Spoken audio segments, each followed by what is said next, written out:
documenting Metamorphosis. So the 29th day of June.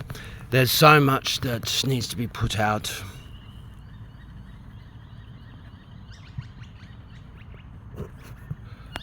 Just looking at myself, I feel like, God, I look a bit ragged, you know. Should I start this video again?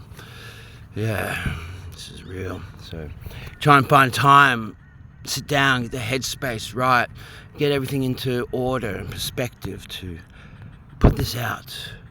The updates, sequencing the chronological flow of events. And so I got this thing, you know, you never find that time, but here I am, like, having to really reach this fella here, Bufo Alvarius.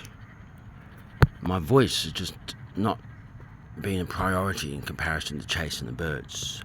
Goes past the bollards. On the other side of the bollards are cars parked. On the other side of those cars is a road. I don't want him. But anyway, it's a line. It's a boundary line. There are these lines in these places that we go to, and they recognize there's these lines, and they are not to cross these boundary lines without me. Alright, so that's brought us to a thing here that was like 10 minutes ago. And so I was sitting. Oh, splendor of sunburst breaking forth this new day, whereon I may lay my hands on Hell, my wife. And yet it is not so much as men think, for the woman's sake I came to Troy, but against that guest-proof treacherous who like a robber carried the woman from my house.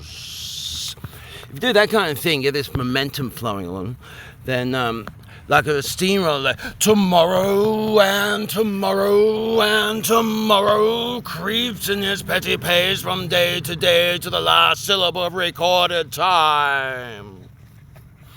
Practice that.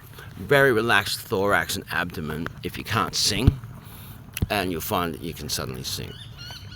I look a bit like a prick with ears from my perspective right now. Yeah, so I think the last thing that I put up was about feeling this terrible shame, like never before have I experienced this shame. Ashamed for telling my mentor, who's twice my age, a man that I have put myself under like a master, like, you know, you can see these master-student, master-disciple relationships that occur, like in movies and stuff, like Kung Fu, yeah! We learned that from a master, you know, and then, yes, seafood, not seafood, you know, like all that. You know, like the Elvis, just come over here. Elvis, come here. Elvis, come. Elvis, come here. Lily. So you got the difference. Elvis, come here. Elvis, I need you to do what I said. Elvis, get over here. Elvis, come. Elvis. Just bear with me. Elvis, get over here. Come when I call you. Sit. Be quiet. Come when I call you. Sit. Say. All right. This is Lily. She's been in placement, you know, like, so what do you... Oh, I won't go into that. She's available for placement. She's a beautiful dog. Stay quiet. Yeah, so this is what... Ow! Lily! Look, cut myself opening that gate last night. So soft hands. Oh. I think it's actually... I don't know. I don't actually know. I just looked down. I had blood coming out of my hand. And, yeah.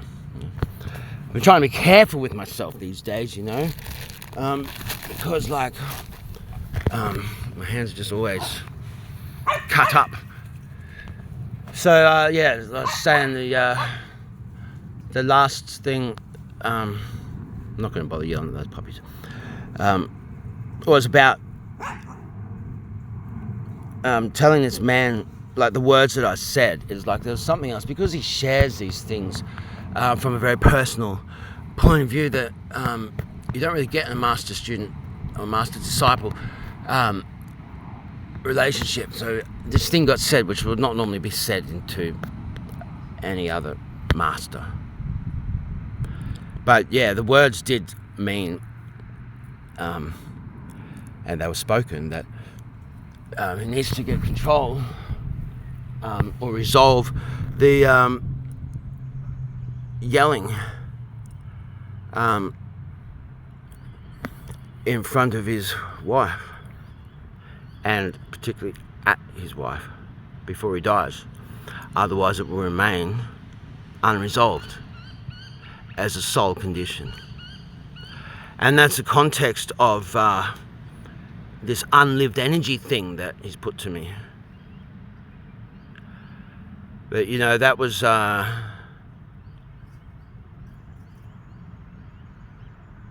just a totally inappropriate thing to say in any culture, to any scenario,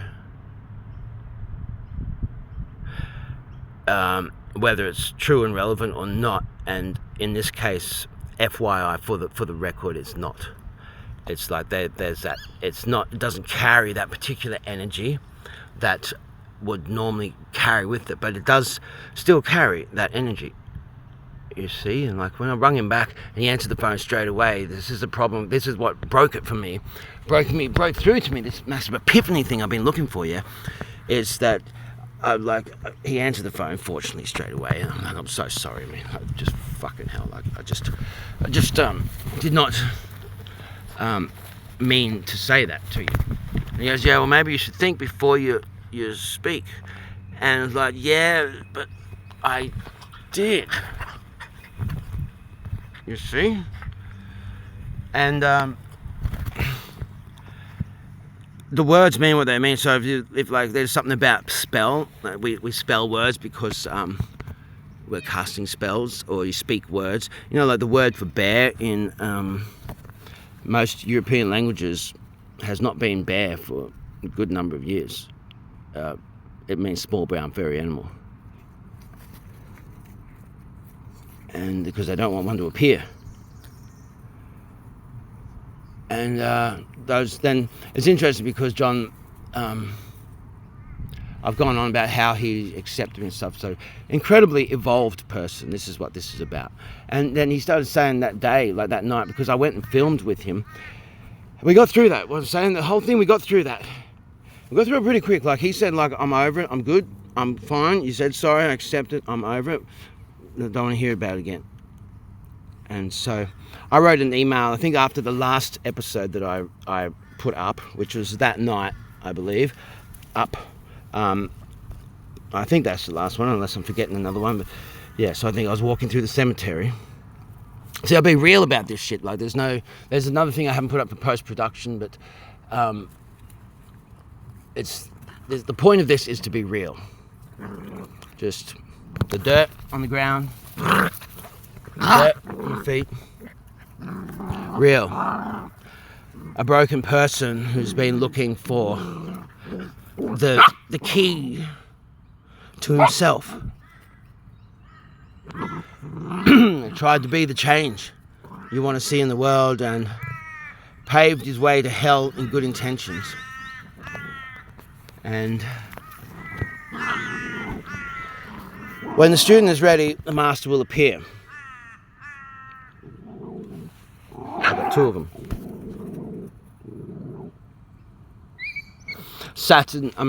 Neptune, Uranus, Mars.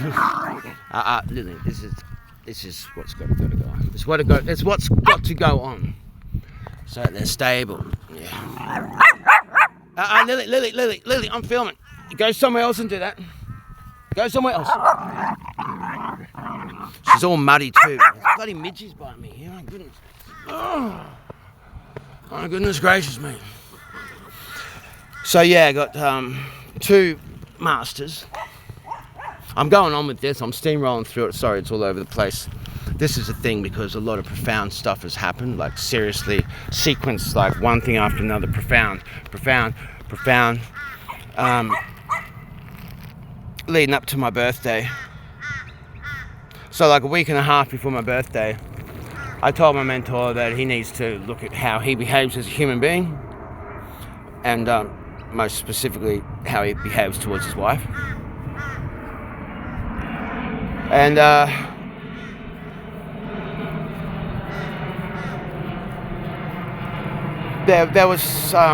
there's a lot packed into all of that on a few different sides of one coin, or a few different coins maybe. So what I wanted to do was really get my head around this stuff and find that right time and space to get it all down, expressed in the right way. But the thing is,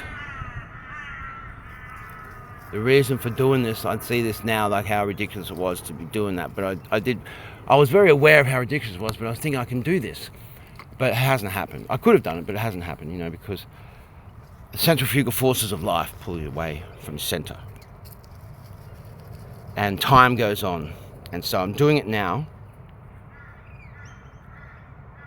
because otherwise it's already like 80% being forgotten. I thought like the risk of 50% being forgotten, but the thing is, it's like 80% being forgotten already. It's there in like I'm a different person, but the points of measure are soon forgotten in the cascades of time. And centrifugal forces of life are not very likely to be relenting anytime soon, until perhaps we're out of time. So yeah, there's been a lot going on, you see. A huge amount going on. Huge amount. And I feel a very different person. And the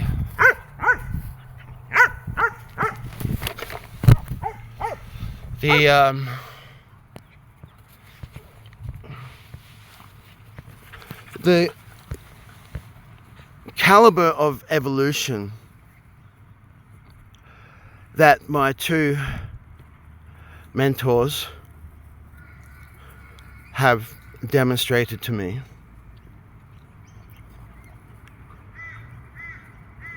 has refilled my heart. Stay here, my little one.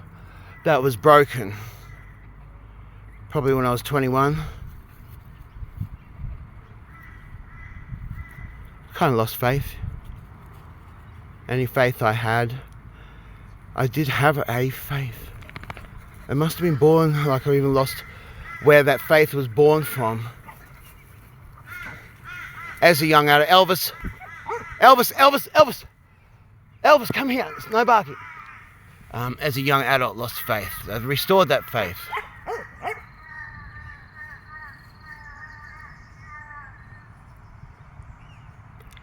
Then that's by being who they are. It's like there are people out there that have their shit together inside themselves to such an extent and live in this society as human beings, as people, as Australian citizens, people born in Australia, at Australian mindsets, because we're dumb, drunk, and racist and ignorant. My goodness, Lily. The evolution of these people is... I can't even describe it really with words. But the best way to say it is like they are as brilliant as Van Gogh, Picasso, Leonardo, Michelangelo, and all these other ones. Like they're doing this Nijinsky thing now. He went mad, I think, and they're talking about this thing of like this is a conversation that John was having with the cameraman. Then I walked in the room the other night, and he was saying, John was saying to the camera dude, that was Jacob, that it's like no wonder they went mad. What's the point of what this sentence? He said a few sentences, and he goes, no wonder they went mad, because no one got it. And then Jacobs was saying, I think his name's Jacobs, I'm forgetting the names. Anyway, the camera guy there, and he's a really insightful guy. That's why I mentioned him, you know. He's, really insightful guy. Like everyone close around them, they're deep, they're very thoughtful. And yeah, so he was saying, you know, like when you know, he could see the artistic thing of like Van Gogh, for instance. Like when you know what you've got and no one else gets it, then yeah, you go mad. No wonder you cut your ear off. And it sort of struck me, that statement, because, and what John had said, because that was something that has been a big thing in my life. And I think I had worked out a way to ensure that I didn't go mad a few years ago. And so I'm feeling like, but I think I sorted my mind out like when I was a teenager and then young adult, and I go back through my mind very regularly. And so I think there's not really that much chance to going mad or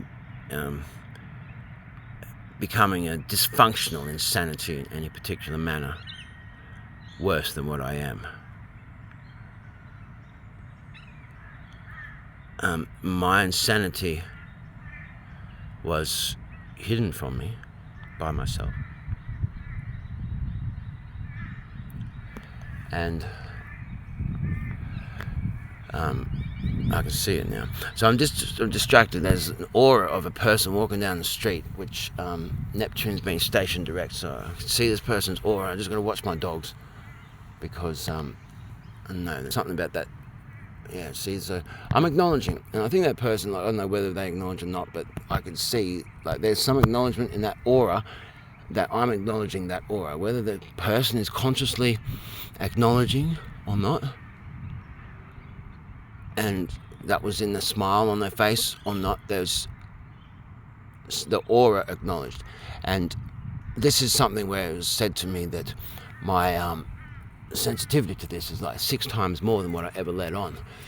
So fuck it, yes, I can see that shit and I can feel it, and I just needed to make sure that my dogs were feeling me and not going to run onto the road to see that person. And I think that person got it, and you know, it's all very serious, and this is what it's about. So I've had that my whole life. Now the tears come. And these tears are for my dear lost old friend, Katrina. I'll dedicate these tears to Katrina because we feel this shit. And like I was saying about the mind, I think I was like not really at risk of going mad. I put myself through my paces to sort my shit out. And I have a drone above me, for sure, all the time. And I will do until the sun wipes out their ability to, like there just won't be any technology like that at all. Until that time, until that day, I will have my own personal air escort everywhere I go. Stay here, Moo Moo, come here, away from the boundary, come. Consistency and steadfast with each of you must be displayed. Yes? We reach military people. We say military people. Don't you dare not do what I say. You know what the rules are. You're such a good girl. See? She's a good dog, right? She wasn't going to cross that line. No, there's no time for suckling, mate. You know, you were weaned like 2 months ago. So what I'm getting at is the tears. See, the tears didn't come, but they were there. Yeah. And tears come for all kinds of reasons. So if you're not a crier, then fucking cry, because you need to cry. Okay, that's what needs to happen. Now, what I was saying is that we find our way through this world, and we get control of ourselves so that we're not going to go do something psychotic or psychopathic or violent, or we're not going to like get the shits and just fucking hit the table and flick a knife that's on the table and it goes flying across the road and goes straight into someone's chest who happens to be the father of our children, because we're fucking crazy. And we've always allowed ourselves to be crazy and allowed ourselves that ability. So that happened. There was a guy called Jared from Durban, South Africa. Pinnacle Fit Outs was the business. Really nice guy. Really nice guy. I find all people that come from Durban are really nice people. I got another friend from Durban. I'll be worried about that guy. I really, really love him.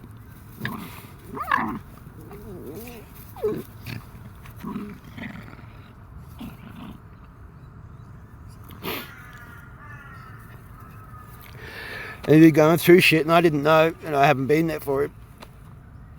And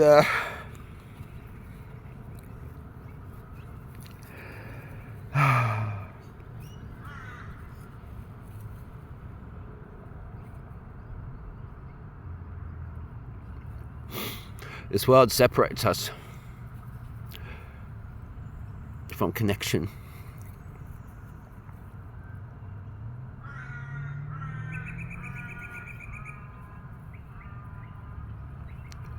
So time passes, and this must be documented, that there are a number of profound awakenings, insights and realizations. But that big thing about feeling ashamed, that was, I sunk into this thing of shame, this ashamed feeling. And there's like feeling, and there's something in my mind, like, because I see things like a photographic memory and stuff like that. So I saw something, and it was like the guardrails, the stainless steel rails on the bow of a like a motor sailor kind of yacht seemed corroding away very quickly, all the way through, everything gone, corroding, breaking apart, corroding, the structure corroding. And it's like a bow wave sort of pushing through. It's like good ocean going vessel, and then the bow corroded away with the sharpness of it and that pointedness, you know. And that was all afternoon, and falling asleep, and I think crying myself to sleep a few times in that afternoon, from like midday to like 6 o'clock, and then I had to get my shit together and get up and go, and then film with them, work the set, and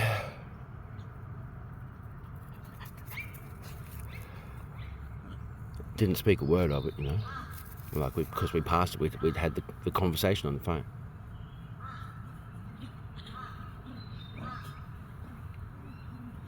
And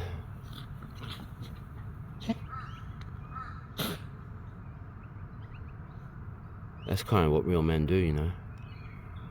Seriously, that's a pretty big deal. You say that you fucking, like, you say something, then you fucking say sorry for it. Or you say something, then someone says something to you, like you say something to another man, and then the man says something to you back, and then you say sorry, here at the stake, and then he says, alright, I heard your apology, I accept it, I don't want to hear about it again, I'm moving on. Alright, I said I don't want to hear about it again, okay? And that's it.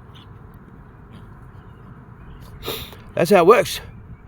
And you know what? The fucking thing is, if the person is actually a really evolved person, like John, like John Nobbs Suzuki Praxis, what I'm doing this whole documenting Metamorphosis thing about, and his wife Jackie, if they're actually that fucking involved, then what they say is real. Like, it's done. Don't talk about it again. Move on. We're moving forward. We're not talking about that shit again, okay? Heard what you fucking said. Heard your apology. See that you're fucking sorry. See that you're woken up to something. We don't need to speak about it again. Moving on.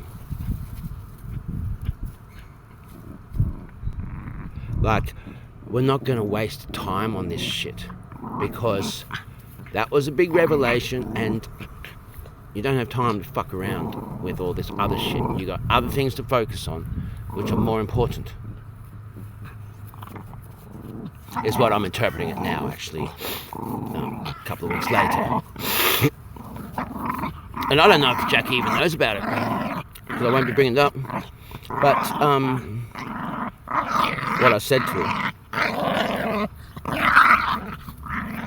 But yeah, so that's something that has touched me, that they are actually, both of them, like John's shown that, and Jackie's just shown me in other ways, like, my God, these people are evolved human beings. They are evolved. You want a picture of an evolved human being alive today? Then I've got two of them for you. They're masters, real masters. So that's really touched me. That in itself is this ongoing, profound realization that seems to have these steps of depth and contrast. Then, since that day, I feel, because of that gratitude and because of the example, then because of the astrology leading up to my birthday, which is always a very introspective and solemn, sincere, deep, regretful kind of time, then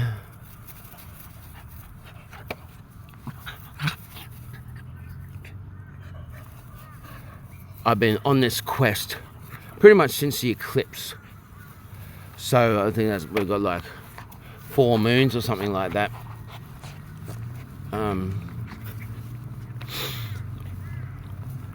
Been on this quest, like, very sincerely, looking within. And it's funny because I said something to my Icelandic friend that I do a lot of stuff with. I have this ongoing dialogue for like 2.5 years nearly. And we cover a lot. And he's very smart. And I've gained so much from that. And then we're looking at, he sent me this book about magic that we'd looked at before. But I didn't really get it. Like, it just didn't really sink in. And so then I said something to him about, like, this money thing is like a wizard thing. I've got to look at it from a wizard angle, because it is literally like magic, that it just, the money just does not get paid to me at the end. Or like, I have these amazing experiences that are like magic, like good magic, divine magic, like this is blessing. And then if it becomes about money in any way, then it falls to shit. But then money doesn't exist. But it does exist, but it doesn't exist. So anyway, it's like, and then there's all these other things that happen in my life that are clearly, there's something magic. You just nipped me on the ribs. Do not do that. See, I'm wearing like this is a pretty heavy jacket. Rod and gun. Like it's pretty severe weather. It's quite warm, and I regulate my body temperature because of kung fu. Somewhat, but that's another thing. That's actually a point of measure now, because I'm not doing well. I've got this terrible headache. Just run down through there, Yang Ming. It's purging of the phlegm from the body, and the dehydration, like a good measure of self, have a cup of coffee before drinking water in the morning. Get up, take a piss, coffee before water. Yes, a headache. So, anyway, what I'm getting at with all of that is, I know I just digressed and then digressed and then digressed. I was saying that my Icelandic friend was he said, well, let's revisit this book of magic, which is a bit different from what I'm saying, but it's like, I'll go with whatever's presented. And so, like, yeah, we'll do it. And it was actually in a good state to go and do that. But then I had these insights. I was doing some training and just holding a stance, like standing qigong, where you stand in a horse stance, and which is like that, right? And you're holding a ball, so you're holding a barrel in front of you. So you see how far away I am? That's horse stance. And your head is suspended from heaven, vertebrae, pearls on a golden string. Breathe into the dantian, which is the abdomen. Put your thumbs, it's like the abdomen below your navel, below your belly button. And then relax. Palace of Yaba. So you can do fire outward or yin inward, backwards to here, or then you focus down here. Yeah, and you hold that for 2 hours. Breathe deep, relax the breath in, picking up the pelvic floor, gripping the sphincter muscle a little bit, just enough so it's giving energy, not enough so it's drawing energy. Clawing the toe, the big toe into the ground, not much, just enough so it's building energy, not drawing. It's not drawing energy, building energy, not drawing energy, and relax. So,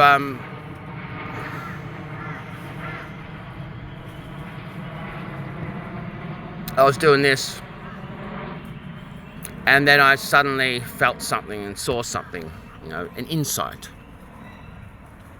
and uncovered something within my shadow side. And the thing with the shadow side is that there's this thing about darkness, where the light is blocked out. And then there's also just this thing about unseen.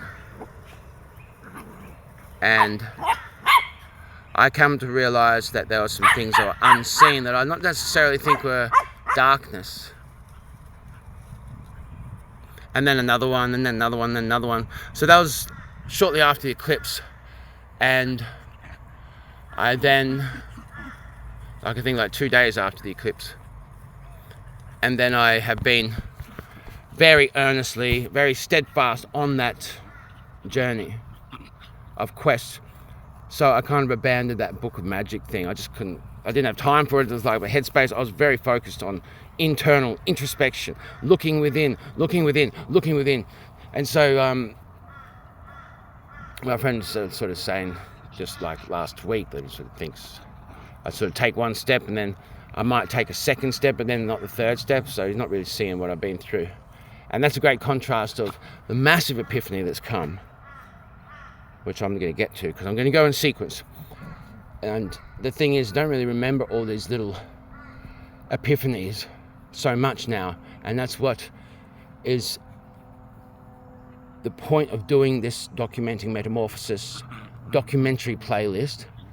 And it can be long. I don't give a fuck if it's long. I don't care if anyone watches it or not. The point is documenting it and putting it out there. And so there are points that have been missed. And that's a point where one could be disappointed with oneself in the past, but not now, because I'll take that and I'll transform it into art one way or another through the embodiment of being.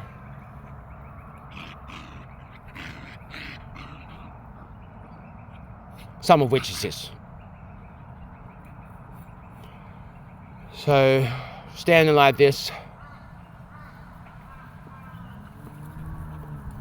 realize these things, gained this life force energy of awareness, of reaccumulating my own power that had been given away or had been lost by forgetting oneself.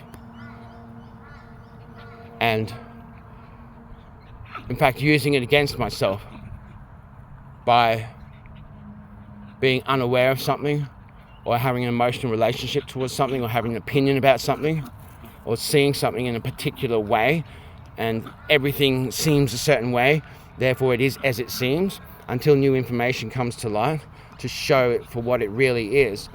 And then every memory from that point to now needs to come into alignment with the new paradigm or the new understanding, because perception creates reality. Otherwise, those memories, if they remain as they are misdirected. They are out of place. They're misdirected. So what comes from that is misdirection.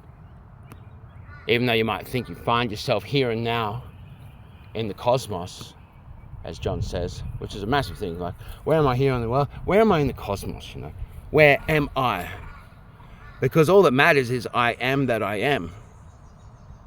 So if anything else matters other than I am that I am, in the fact that we are a soul separate from each other and the godhood and everything, of the sum total of everything, then it's, well, where the fuck am I in the cosmos? Like, is that not it? Like, who am I? Like, it doesn't matter who I am. It's I am that I am. I am that I am. Look into it. I guarantee you, when you get to the beginning and the end of all the spiritual stuff, of everything that matters about us being a god, like one, the sum total of the whole is the sum total of all its parts. So if God is everything, then we are extensions of God, the same divine spark. You know, it's all one, and all the intricate separations. What matters is I am that I am. The next thing is, where am I? Yeah? That's what I'm putting to you. I'm just thinking of that now. But I am that I am. That's it. I have very good authority to pass on that was taught to me. All that fucking matters is I am that I am. So it is relevant and worthwhile as a human being, with all the other shit we go on with, we think's important, meaningless, our meaningless existence that we give meaning to. We're the only ones that give meaning to it. Trees behind me don't give meaning to my existence. Not that I'm aware of anyway. Then, where is a big thing, yeah?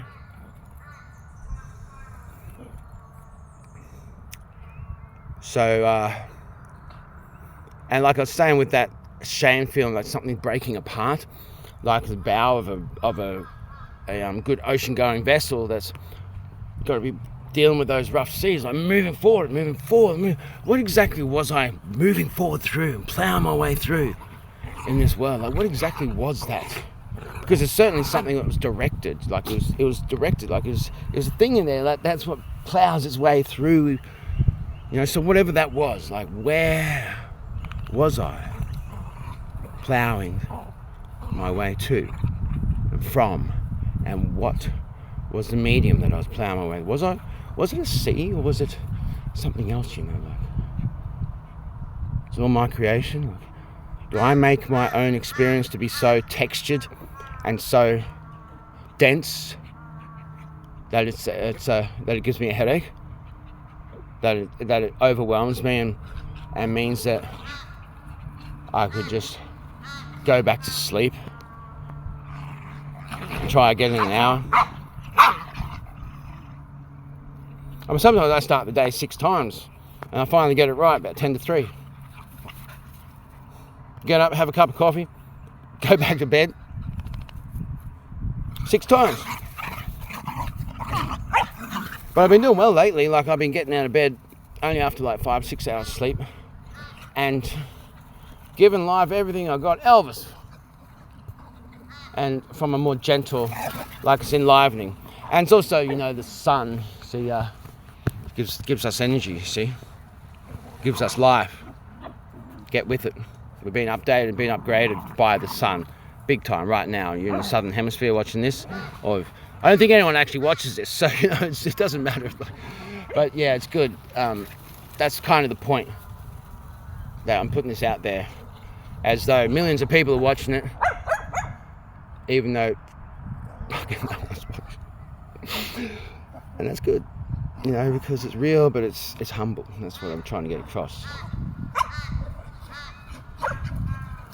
So the revelations, mainly after that, were being very much touched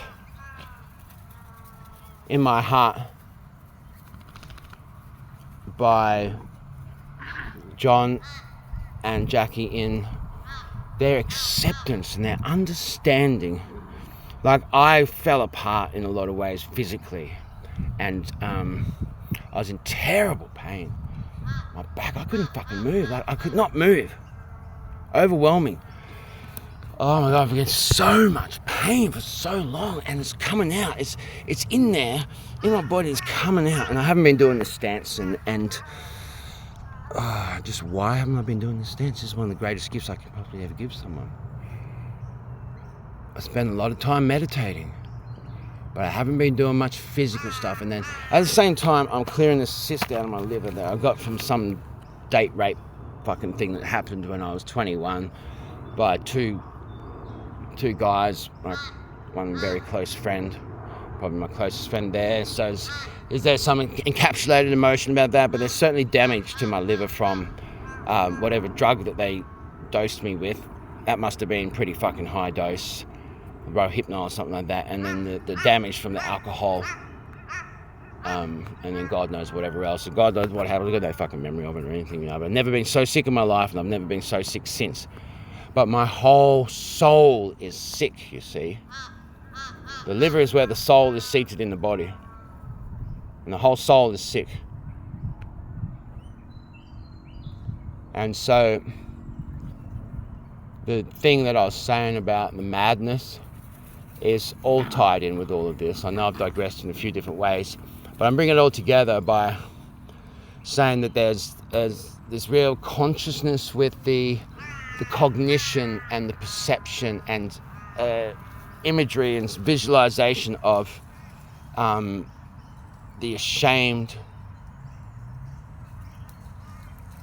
feeling. And what that brought was this thing of like, how do you know if you didn't see something? You know, and so it's like I saw something there, and the words did actually, in this case, have a very clear lock on this way. That's what they mean. And they can interpret this way, but, oh no, I meant this way. You could argue your way out of fucking anything in the English language, that's the point. But the words mean what the words mean, and they were spoken. And then my friend Svana would say something about unspeaking something. And there's like, no, there's nothing there to you can't unspeak this shit, you know? You can't unspeak this anyway. We'll go soon, my baby. She's such a good dog, my baby girl. Little Thrazzle, sweetheart, my baby. She's waiting in the car. Patterdale Terrier. That's what this is all about. So, the experiential feelings in that like mortified, ashamed with John, feeling that towards John, but then this mortified and this realization of like, fuck, what else in my life might I have?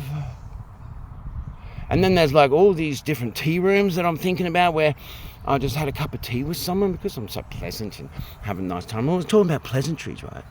When I'm a massage therapist, any work that I did have was like in these corporate environments, like in the 42nd floor of all these different buildings and whatnot, you know, like I do this. And I always, lately, whenever I've gotten any work like that, I've ended up with a fucking terrible headache that morning. Like a migraine. Like this fucking migraine. I don't get migraines, but I'm getting them. And I fucking can't see anything. I feel like I'm going to throw up. And I pull myself together and I go and do these jobs, and I did this one in the Melbourne Cup day, and then like the mother of my kids tried to kill herself on my son's birthday, and it was like fucking just I fell apart. I was going to be there 20 minutes early, and then suddenly I'm fucking 40 minutes late, and a headache, and you just got to transmute all through that because it's spiritual. And anyway, like I'm thinking about a few years ago and stuff, you know, like any situation and all kinds of scenarios, because I was just rolling. I was rolling down my skyway in my cosmic wheel, and now I'm stumbling down a highway in boots of steel. And that's a good place to be, because compared to where I fucking have been. stumbling down the highway, my boots of steel right now. I'm in fucking monumentally exponentially better place than where I have been. And that's what this is about. That's why I'm documenting it. It's why I'm putting it out there on the World Wide Web. Some broken, fucked up, dysfunctional person, apparently. And I do have dysfunction. I've got serious dysfunction in capitalism. I've got to work this shit out. This money thing that doesn't even fucking exist. Like this is, so I'm dysfunctional, you know. I'm dysfunctional because I choose not to be a fucking psychopath. Basically.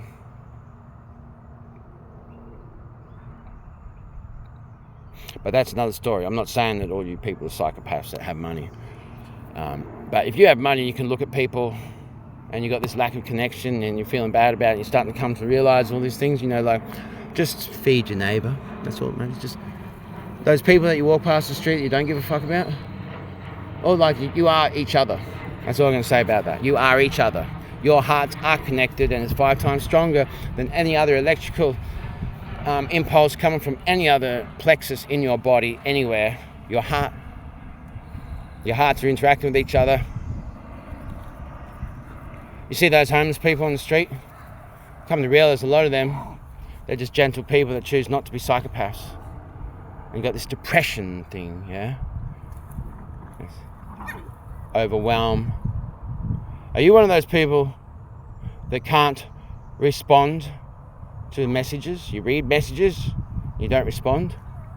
Is it like you got nothing to say back, or you don't like that person, or you know, is there something blocking your ability to communicate with somebody that you have in your life?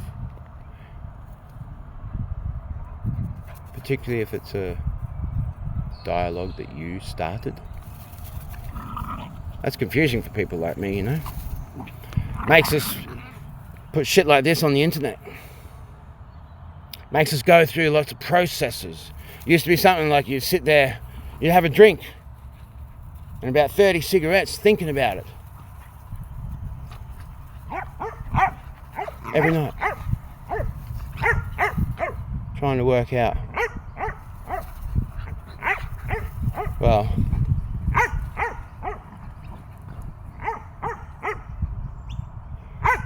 the experiential revelations of feelings and seeing that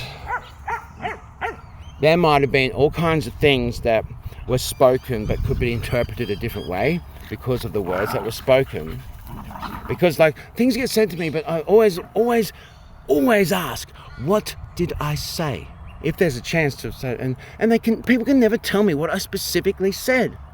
I'm not getting something. Well, yeah, I'm not fucking getting it. What did I say? And I can't be told. You see, so it's like, what's going on here? And this is a whole cancel culture and shit like that. It's like there's all this unspoken stuff that is just, it's degrading the connection point between human beings. The words are spoken. So I come to realize, at least that I always try to communicate. And there's a big thing like people, it's like understanding the insanity of people that most of these things that would be spoken from me, pretty much everything that would be spoken from me that could have destroyed relationships and meant that I don't have work, I'm not getting paid $100 an hour to go and work in this place anymore, or whatever the fuck had happened, is from pleasantries. I'm just making nice, pleasant conversation. Like a pleasant, polite, politically correct, I hope, just pleasant, you know, like niceties. Just small talk, like just get invited to have a cup of tea. Would you like a cup of tea or coffee? And then get invited to come into the tea room to make the cup of coffee, and you might grab a biscuit. Mimi, come back here. Mimi, over here. That kind of scenario is what I'm thinking of, is where a lot of damage has happened to my professional career. Because I had fucking work coming from everywhere. Come on, little one. Come on, little one. Come on, little one. That kind of thing, yeah. is where I found like there's probably a lot of different moments, different feelings. Maybe there's something about a feeling. Actually, there's not. But it's like these are the kind of things that the words that I said, it gives me a look at there must be something there. There must be something there, okay? And so there's a lot of gratitude and being touched, being affected by the presence and the gesture and the acceptance and seeing the example of an evolved person and the transmutation through art. So there's a number of boom, boom, boom, boom, boom, step, step, step, profound realizations that came before my birthday. I'm going to move from here. Elvis, shush, come on, baby, come on, little one. I'm a bit too close to the road. I'm finishing this up. What I'm saying is that that was kind of just mainly being, let's just say, being touched. Like astrology, pretty full on, like all these very significant angles. Anyone who knows anything about astrology, or anyone who knows astrology to a point of having depth, would see like, holy shit, this is actually really strong stuff going on. But there's a particular grace that comes with the confrontation of self through this particular time with the transits that are occurring. And birthdays every year are an introspective, depressive time. And then they normally come like beforehand, then they come into the morning of the birthday and get to about the afternoon or something, or sometimes mid-morning or afternoon, then the birthday becomes good because of something else someone else does or whatever.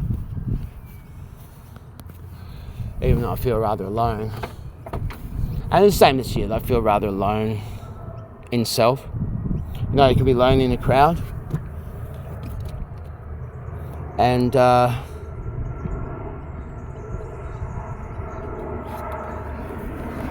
have my dear friend and lover come round and bring me lunch and then put her perfect, beautiful breasts in my face.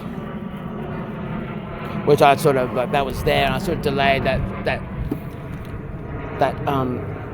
indulgence for, you know, long enough to really savor it and then share some beautiful intimacy in a moment, transformational kind of healing expression. It's beautiful. Very sincerely grateful.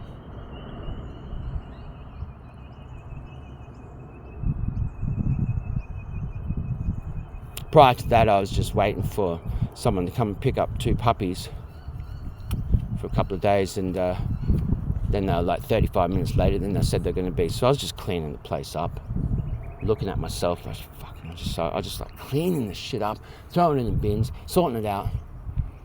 But in this way, I just can't live like this anymore. I can't deal with this, you know. Like, I couldn't face this stuff. It's like I can't live with it, but I can't face this shit. Even today, I was so motivated to clean it up. I was like, must be 1 o'clock or something at least. Filming here for 53 minutes. Come on, little one, come on, little one, come on. Remember, in the car, come on, little one, my little one, come on, little one, come on, little one, come on, little one. See this? Remember, get in the car, get in the car, quick, hurry up. Come on, little one, come on, little one, come on, little one, come on, little one, come on, little one, come on, little one, come on, little one, come on, little one. Because you're bloody dash, I was going the other way. Come on, little one, come on, little one, come on, little one, come on, little one, come on, little one. Oh man, this is not good. Dash hounds, they're so stubborn. My dear friend, come on, little one, come on, little one, come on, little one, come on, little one, come on, little one, come on, little one, come on, quick, quick. Come on, little one, come on, little one. She's still not coming. Come on, little one.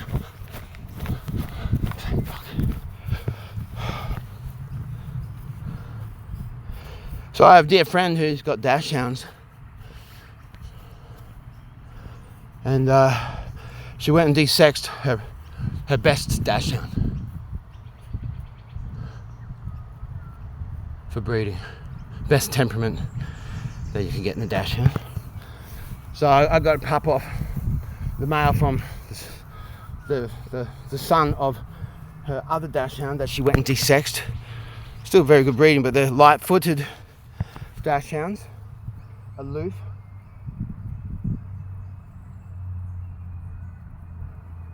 don't. They got certain personality traits. So I'll have this one. I mean, she's a stunning dog. But the other one as well was all-rounder, better breeding.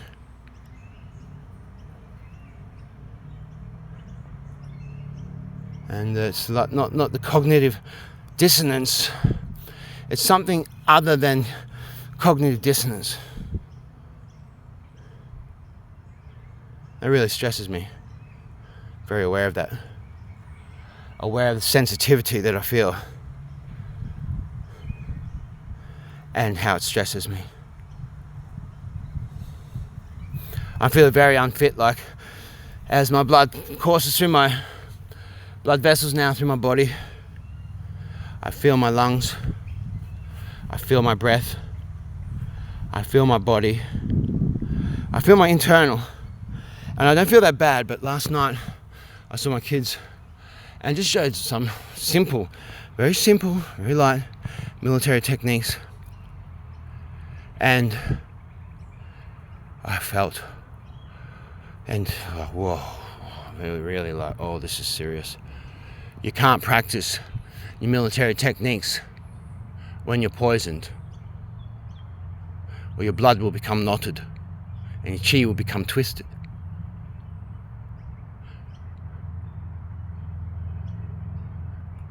I could just run, sprint like that. I could do that like 6 times more than what I just did then, and I feel fine. But I do a fraction of that, but with the application of the military technique of, see, I can show you here, just like that here, and I'm not building energy, but it's a dance. But then, see, there's a bit more energy to that going. If my son there, who's like now 19, sort of is there, I grab him, oh, you're growing up now, my son, fuck, I don't get to see you, holy shit, well, I'm still your father, I was taught all this shit, I better not give you one slight, sorry, not seeing his hand. There's no way that you can have any room to move. Anything you think you can do, you can't fucking do it, because I've got you. I was holding him gentle like that, so you got him, like it's gentle, soft. So my hands all soft, got him inside, demonstrating something. I've got his foot, I've got the ground underneath him, I've got 5 meters around him. Anything he tries to do, he's fucked. I've got him. And then I let that go, and then come back to the point of, like, so we didn't do movement then. He like had me, then I let him go. But then he was talking about, oh, well, if I did this, so we come back to that stance that we're in. But because it's a different thing, he's still got this sort of 19-year-old tension, and I didn't quite have him there. But it's all right, yeah, so no worries, I've got you still. And just that little bit extra effort of having him, which is the difference, like, to demonstrate the martial arts, as opposed to someone attacks you, like, blah, blah, and they're dead. You keep walking. There's the amount of energy that needed to be expressed to put that out would not damage the internal system and risk the blood becoming twisted and knotted, and chi becoming twisted through the poisoning that is in self, because I've got this cyst in my liver from this poisoning, this date rape poisoning thing, and then whatever encapsulated emotion. So a lot of fasting while I'm doing this introspective and not drinking enough water while I'm doing this stuff. But anyway, transforming substantial phlegm to insubstantial phlegm to move it around the interstitial fluid and the blood in my body, right? To then sorry, I just gotta know what this guy's doing. People pull up. That guy's, whatever that says. Someone's pulled up, got out of his car, gone to walk down somewhere, seen that there's me here and the dogs, gotten back in his car and driven away. That's happened a few times recently. Didn't have anything in his hands. Don't think he was going down there to do graffiti on the back wall. He got out of his car, walked around the car, walked purposely, stopped, turned around, walked back along the wall, got back in his car, started up and drove away as soon as he saw me.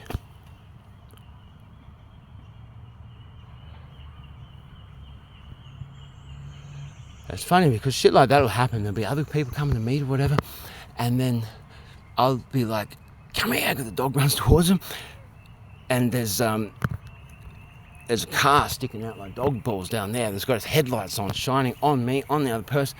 And the person starts walking towards me, and then they realise it's me, and they go away. And then the two people don't meet. They go somewhere else. And then that car is still there watching me. So, I just see that and go, well, that's kind of, there's always something like that going on around as well, too. So that's kind of a thing, like just feeling that and in my body, because it turns out, I'm like 6 times more sensitive than what I ever let on to other people. So it's like I'm under this surveillance, you see. And I kind of feel the people who are focused on me, they're going to get me. They're going to get me. Their job is to get me. They're going to get me. I'm a bad guy, I'm doing something wrong, and they're going to get me. When I do, they're going to get me. Interaction with other people, you're guilty by association, all the rest of it. They're going to get me. They know, and they're going to fucking get me. That's what their focus is, right? And I accept that. I just live with them like that. There's some people, like, I'm allocated to a particular task force. Much respect to you guys. You've gotten professional. I'll tell you what, you've gotten professional, and I do respect your professionalism, and I appreciate you fucking not annoying the fuck out of me and my dogs anywhere near as much with your drones and your whatever fuck else beautiful, wondrous technology you've got. I appreciate you being a lot less annoying in your disruption. Fair enough, the dogs are barking, around. I mean, you got to do what you got to do. You got to do your job. I respect that. You've become a lot more professional, and I appreciate you guys. I do appreciate you. I do appreciate you.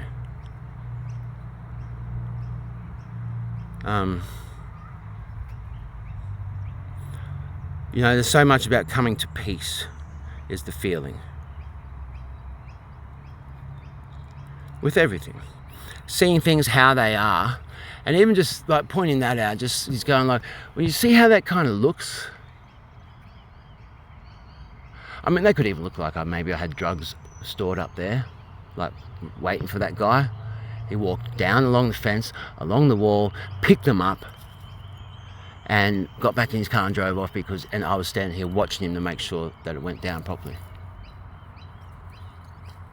It could be. Could be something like that. What does AI think of it that's overseeing all this kind of stuff? So you see how it could be seen. And then whatever that prick's up to, then that's unusual behaviour. That's unusual activity, what he just did. Sorry, Memo, I left you in the car. I beg your pardon. We've got to go. I left a puppy in the car. Oh, no, you're out of it. No, you didn't get in the car. There's still a dog in the car. Lily. Come on, guys. So you just see how things are. So see, there's a bag on the ground. That's rubbish. I stopped picking shit like that up. I started picking it up again last night with my kids, because there's fucking rubbish on the ground. We're hanging out in this creek and the dogs run. There's fucking rubbish on the ground. Well, fucking pick it up. See what it is? Nothing in it. I'm going to tell you what, the artificial intelligence above me, or that's monitoring that thing above me, would be noticing this is a clip seal bag. And I was saying to my kids, last night, I know I'm digressing all over the place, but I'm saying the same fucking things, so if anyone is watching, I'm sure you can stay with it. I was saying to my kids, just don't get into drugs. Just don't. Just don't have anything to do with it. Don't start smoking cigarettes. Don't smoke tobacco. Don't smoke cigarettes. That's the worst thing. Just don't fucking start. And then telling them, I haven't been buying organic tobacco for a number of months. And I saw my blood. I had this cut. I keep fucking cutting it. I was starting to heal a bit better today. But it was strange. Wounds just, it must have been deep. Yeah, you cut yourself a piece of glass or something, like, fuck, you be really careful with broken glass in your hands. Anyway, and then I cut my hands again here, and so I see my blood again, and my blood was, I was mortified to see how dark my blood was. and I'm feeling terrible. And, I'm trying to clear my liver out, and I don't know what is the matter with me that I'll get up, take a piss, already feel dehydrated, make a coffee, still haven't not drunk any water by the time I sip that coffee. And then there's even been a couple of cups of coffee. Like, I haven't drunk water until like half an hour after I had the cup of coffee. And did yesterday, I drank water, but I still had a fucking terrible headache. What is the matter with me? Why would I not feel like looking after myself? Like, that's like abuse. Like, you abuse yourselves by smoking heaps of cigarettes and drinking alcohol and stuff. But you also abuse yourself by not drinking water. Absence of love is abuse, Peter Crone says. So that's me getting a look at myself through the daily life, and even just this last week, and what is it about not feeling like looking after yourself? I feel like looking after myself a lot more today because I saw my kids last night. And that's what it's all about. That's all I got. And so I've got 8 dogs around me right now for a reason. And much of it's to do with not seeing my kids. But I don't need to make myself more dysfunctional by having all these dogs around me and making them the most important thing. See, now I've seen the rubbish. I pick up all this fucking rubbish that I've just been seeing. Yeah, so, because there's waterway right there. So anyway, we're down back to the car.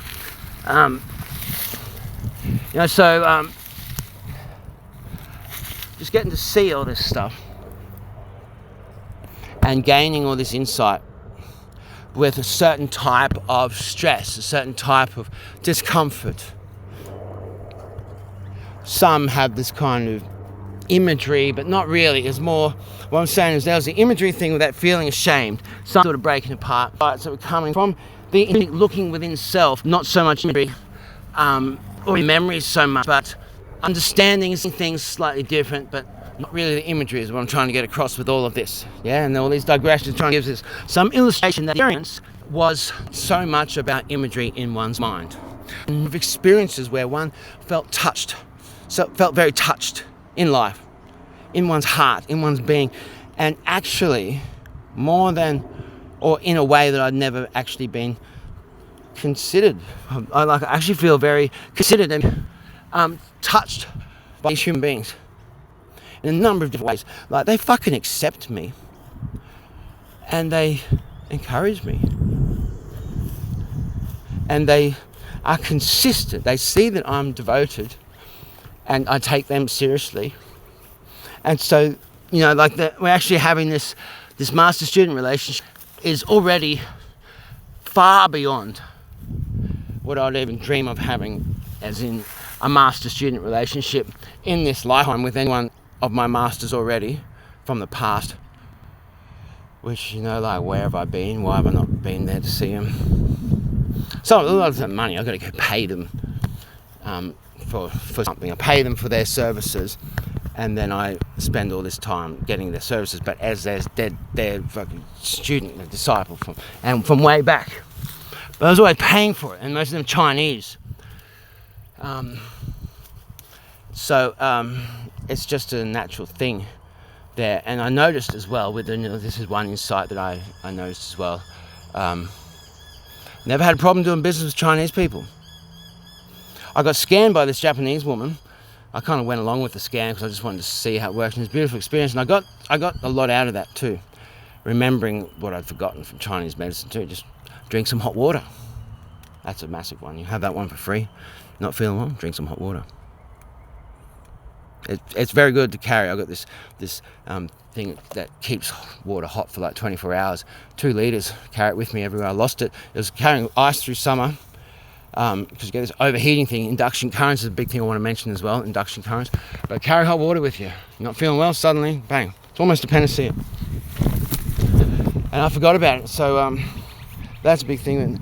And yeah, so another thing, never had bad business with Chinese people because they're just forthright. Australians though, the way they are with money, a lot of them can be psychopaths. And a lot of the world, what's the first thing you do if you're having conflict with the country? Trade sanctions. And what's going on in Russia is actually a war crime. Come on, get in the car. Come on, open the door. Get in the car. Quick, hurry up. Let's go. Move out. Go get in the car. What are you doing, mate? Now, in the back. Get out of the way. Get out of the way. Get out of the way. Beefo, move. Get out of the way. Now. God, why does he have to do that every single time? Like, he knows how it works, and he goes and does that. I got all this rubbish now. What the hell am I supposed to do with it? Come, my little one. Hop in the car. Excuse me. Fucking hell, Beefo. Sorry, little one. Now I've got that same little brown dachshund puppy. Is on the loose, but she's the only one. Yeah, so this is art, isn't it? Oh, splendor of sunburst breaking forth this new day. I put a spell on you because you're mine. Oh, this bin stinks. That is not good feng shui. You know, I'm going to do these people a favour because they're lovely. No, I'm not going to touch it. I'm not going to fuck with it, you know. I'm not going to touch it. I'm not going to fuck with it. That's bad feng shui to have that smelly bin right next to your front door. But you know what? If they didn't do something about it, they didn't smell it. They didn't care about it. Okay, that's massive epiphany.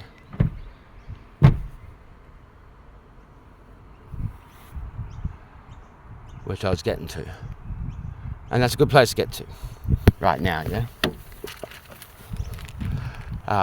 Well, no, I was coming to that anyway. So I want to say I was experientially quite moved and quite touched by feeling the gratitude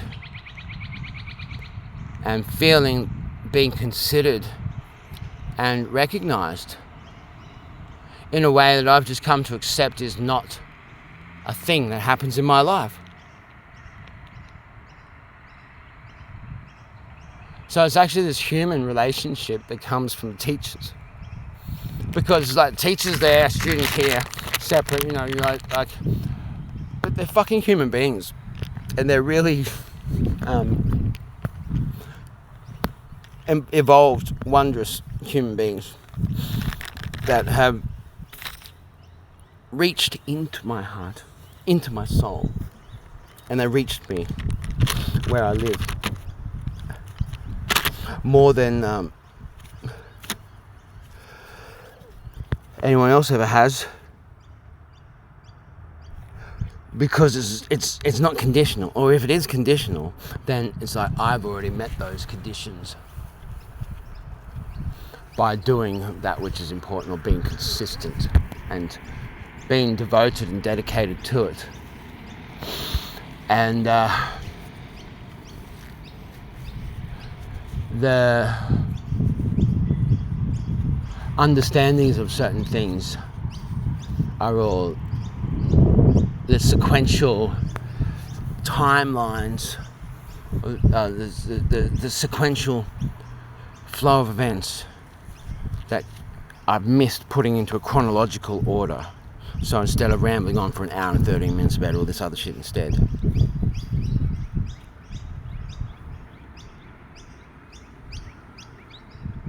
They're all in context to that. And this thing about sincerity, about authenticity, about transmutation through art.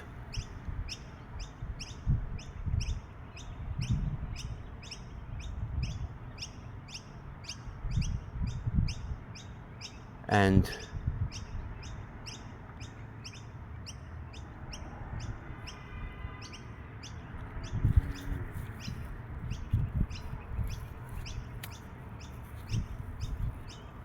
just on my birthday, then they asked me to come have ice cream or to take me to McDonald's for a McFlurry. And that was a really fucking nice thing to do. Like, that was like 8:30 at night, I get a phone call. And I'd only seen one person that day. I'd seen the neighbours as well, and had a bit of a chat over the fence. The old dude, the old French guy. Meet people where they're at. That's my big thing. Become a bit of a master at it, meeting someone where they're at. But then there's also this thing of the resonance and the dysfunction that can come with meeting someone where they're at while they're resonating in a way that means that they're surely going to end their life with dementia, for instance. Or meeting someone where they're at. Come on. No, stop. So you got to watch this now. Come on, little one. Like, this is that what I'm saying about that breeding of that dachshund. The other dachshund wouldn't do this. This dachshund has got no reason to run away from me. She has the best life. And she's just started in the last couple of days having this thing that she run away. And the point is, it's a road that she's running away to. And no, can't have it. I have had this before with other dog, Darlin, that I just gave over to this guy. Real tough guy. I really feel really good about that. I think that happened in the midst of it all. So I had Darlin with me. And I've given her name is now Peanut. I gave her to this dude, ex-bikie. Real tough guy. Took one look at him and his dog. I said, I got a pup for you. God, I got a headache right now. Have had the whole time filming. That's kind of the point of pulling the camera out and going, I've got to get this down because like this headache will subside in time. Well, time's passing. Planets have elliptical orbits. They spend a long time coming towards us, coming. Got 3 days, Saturn. I mean, Saturn's a big thing in my it's come up a few times in my mind. Saturn's a big thing in my chart. Hence, I am stuck outside of the system or stuck within it.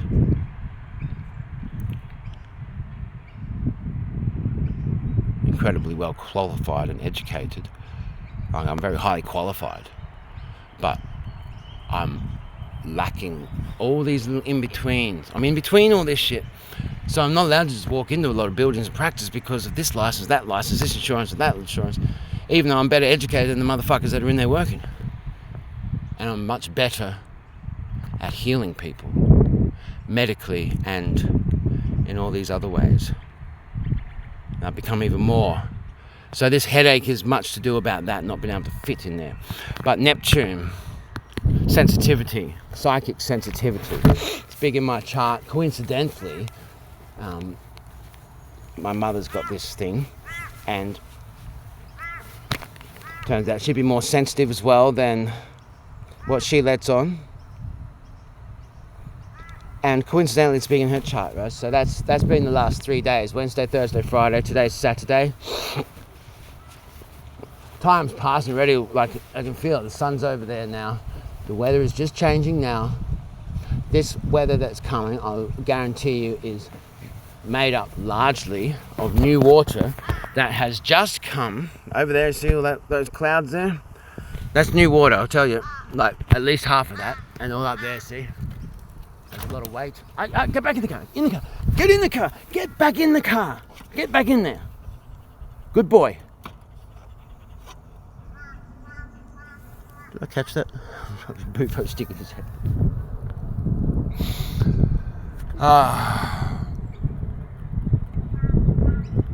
That's new water to the atmosphere, formed in the ionosphere. Prove me wrong. That's how science works. That's because you look at the auroras. Okay, so it's ionized hydrogen meets ionized ozone in the ionosphere, in the ozone layer, and just outside turns to water. Hydrolysis, very highly charged electrical environment up there, turns to water, and it can fall down on us in biblical proportions. Nobody cares. Nobody cares. Nobody gives a fuck. Nobody cares. No one. They don't give a fuck. I'm sorry, I just find that to be quite interesting, don't you? No! Don't give a fuck! Sick of hearing it. Alright, well, what would you like to talk about, man? Nothing. I mean, anything. What do you want? Well, I'll meet you wherever you're at, and we can talk about whatever you want. I'm just happy. I just want you to have a good time in my presence. A good experience with me. Oh, wow, well, that's stress. That stresses me out. If I actually care about that person or I'm close to that person, well, you know, I have a love A love for everyone I know. You know I have a drive to live, I won't let go.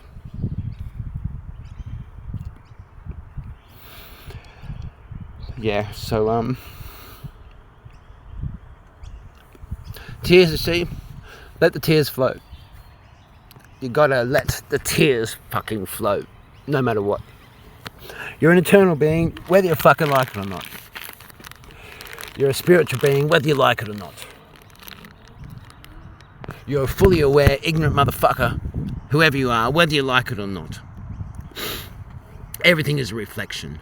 We're with others in life for their ability to reflect self back to self. I don't know if you see that, I'll put that there. You see, yeah, the reflection, yeah, you see? Reflection, reflection, reflection. Everything's a fucking reflection. Shadow side, which you can't see. Doesn't necessarily have to be dark, but the darkness, it's there in all of us. So I come to realize a lot of this stuff and have this peace, just simple, gentle peace. A lot of things I've had to go through in my mind in the minutiae. That's another big thing I want to say, and you said it at the right time.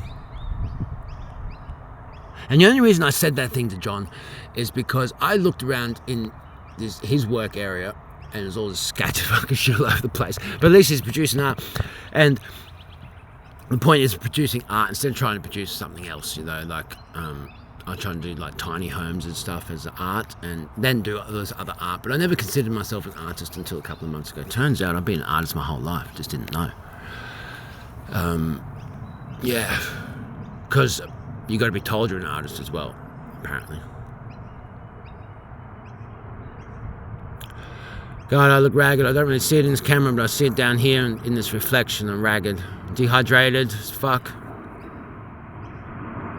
Been sitting up thinking a lot, and then giving the dogs a run till like 3 o'clock in the morning, and then going to sleep till like 9 o'clock. Waking up feeling good, getting up and going, but like take a piss, and then drink coffee, and then drink. What the fuck's the matter with me? Other than that, I have been feeling a lot better, but exertion, oh man, like and then military exercise, military science, like martial arts, exertion, especially internal, yeah, just expression of military technique, martial arts in combat form, then blood, chi, twisted, knotted, phlegm. So I'm working with that. I'm not really feeling very good, and also what goes with that, these fucking pounding headaches and shit, is not really going for a run around with the dogs at night. You know, I could like run with them. Don't know, just that's a point of measure. It's worth a digression. So what I was saying there is that I said to John, like, I feel better about myself having met you and seeing someone else is like this and actually producing art. And he said, it's funny, I feel the same about you. Having met you, I feel better about myself. I'm like, huh, that's an interesting one. I'm like, yeah, cool, nice. And that's what allowed probably the thing for me to say that inappropriate thing, which if he was Chinese or Japanese, that was the end of that fucking relationship with that phone call. It probably never would have even been accepted in the same physical place as him again after that. And then that'd be it. That, like, once that decision's made in his mind, then he just wouldn't, like, our synchronicity and timing and all that would just be gone. I'd never see him again. Just like that. Pretty much guarantee that. If he was Chinese or Japanese, guarantee that would have happened. That's just the way things are. And then if he was Australian, then it'd be something mostly of that scenario, just saying. But because of him being a genius artist and sticking with it and being the real deal, such an evolved human being. Incredible. Absolutely incredible.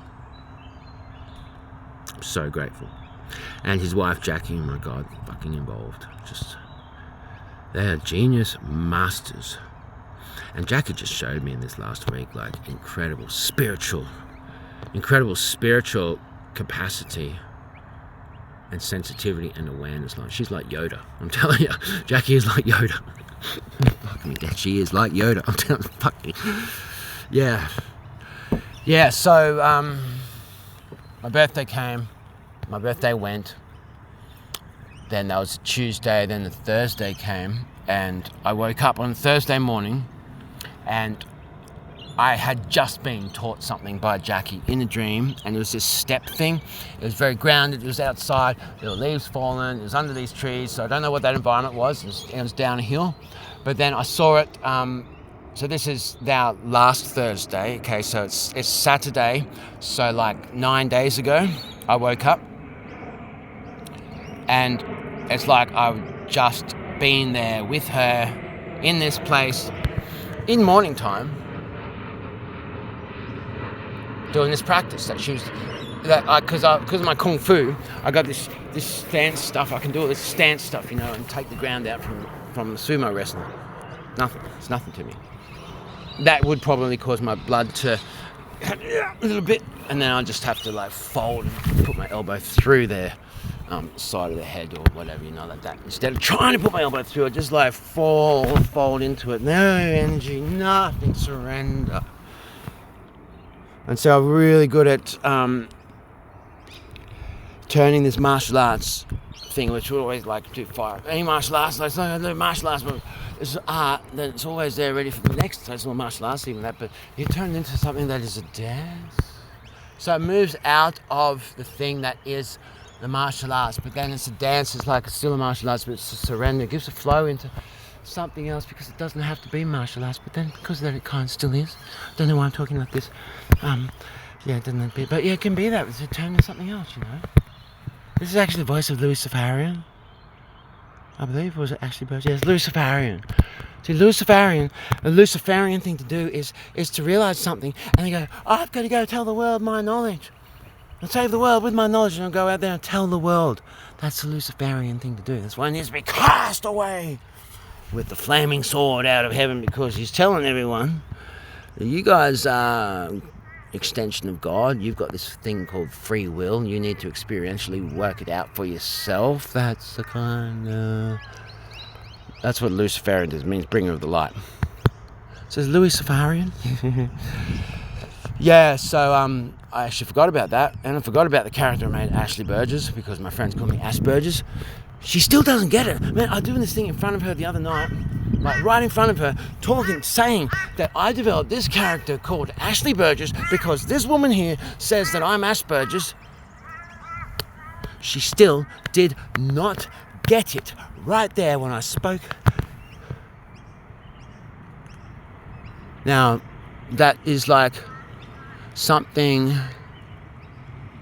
other than cognitive dissonance. Maybe it is cognitive dissonance. I experienced that with that dear friend yesterday and on the Saturday following my birthday. After the Thursday, having woken up and knowing that I was just there with Jackie. The other thing is that my friend sent me this fifth dimension thing, was it the Evolved Soul, something, Alex Ferrari, I think the dude's name is. It's a podcast, check it out, this one about Saint Germain, fifth dimension. And I actually got something, I was falling asleep during this podcast a few times, and having woken up, I've just sorted something out in the fifth dimension thing. I've never done this before, and there was something there. So that was sort of,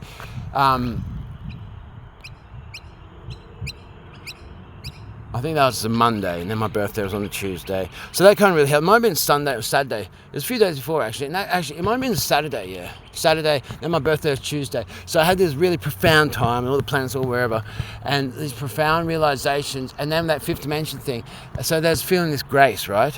And then my friend came on my birthday and said, it's actually really good conditions for solar return today. And I could feel this grace already, so I kind of knew that already. And then, yeah, do tell. And then she went on with whatever the fuck was going on at that particular time. I can never remember it. You know why? Because it always changes. It always passes. That's why I'm getting stuff out, because it passes. And you know, like if anyone does actually watch this and thinks guys around long shit and gets all tedious and all that, well, so what? It fucking passes. By the time you get a chance to think this is tedious at 50 seconds, then it's going to be 1 hour and 30 minutes, and we're talking about something else and it's passed. If you think I'm tedious, well, you fucking missed the point, because it's already passed. It's gone. It's gone. It's gone. Gone. Gone. Gone. Gone. Gone. The full moon is not full anymore by the time you realise the moon is full. If you know to the minute and to the second that the moon is going to be full, bang.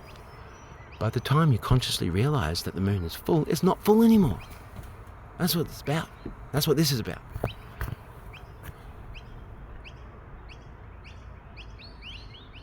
So, the Friday, I had this incredibly profound, I was very embodied Thursday, confidence, fucking this is great, I really had something, I really had something. Then Friday, I woke up and I didn't know, I had this terrible fucking headache, it went through me as well, and then all this shit on the outside, and then I had this lack of coordination thing that I've never experienced before in my life, and I was all over the fucking place. I didn't know whether I was Arthur, Martha, coming, going, already been, or somewhere else, and I was somewhere else. I was all over the fucking place, and it was in here as well. It was on the outside of my body, it's a fucking groove, headache, and my eyes were like, what the fuck is this?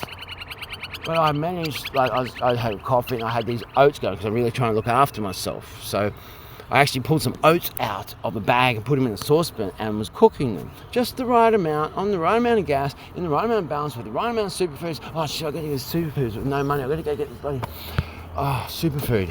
Baobab. Baobab is like the panacea. It's one of the most valuable things you could possibly have if society was to fall apart. You need baobab.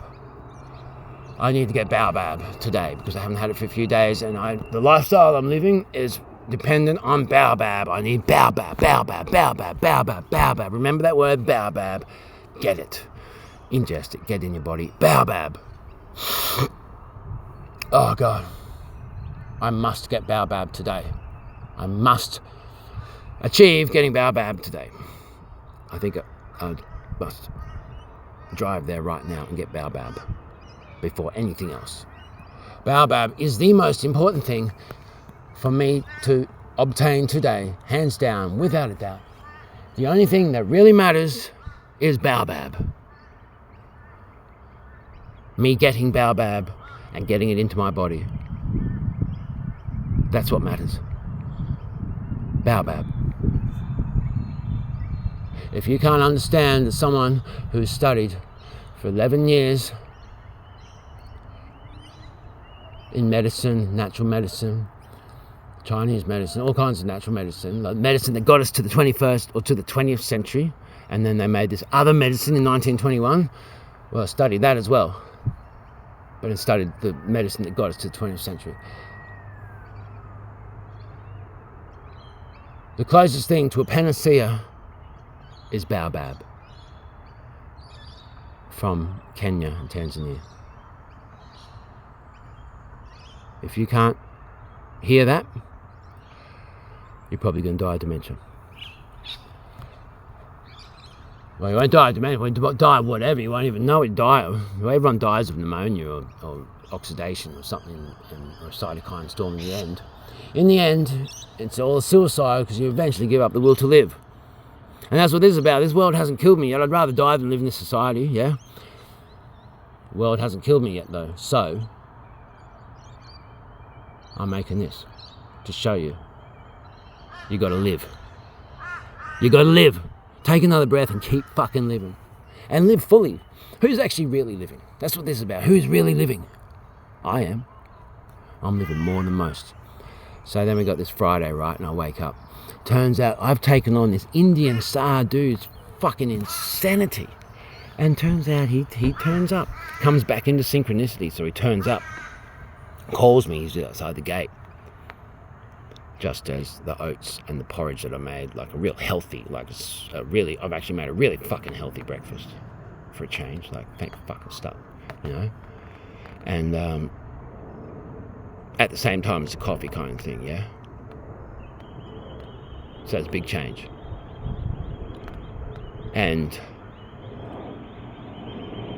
then he's come in.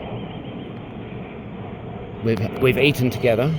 Because I said I'll cook with him, I'll eat with him, and I'll play raga with him. I've been real hard on this dude. And he's a sadhu. I haven't been overseas. I don't know what these sadhu, holy men, fucking spiritual things are like in India. But this guy's insane with junk, and he's filled my place with it. And then he's gone filling someone else's place. Anyway, he becomes sane. He's still got a lot of insanity in the way that he does things, the way that he packs his truck and all that shit. So later that day, I unpacked his truck and packed it again and fit everything in there, so I didn't need to put anything in my vehicle because I was going to help him get this shit out of his place. But he had become sane overnight. And in my sleep, I had taken on his insanity because I come to a point where I could deal with it, you see. I could deal with it. So I took it on, and I had this fucking terrible headache, and it was all outside of my body and all this. So we ate, and then I insisted, like, we're not doing anything else. Like, he said to me that he'd come to this thing. I've been at him and been really hardcore. I won't listen to a syllable he fucking says until he comes into integrity. And then I've had to lean in, see, because he was a freedom fighter, and he's got this thing about discipline. And so I took the thing like I'm the fucking authority in this fucking matter. And there's a fucking goanna on the roof of my bus over there. Wow. I don't know how the hell he got up there and doesn't slip. I got talons. So he became like a disciplined fucking soldier. So I stopped being a cunt. Well, I said, I don't want to be a cunt to you, but I will be a cunt because I got to get this through to you.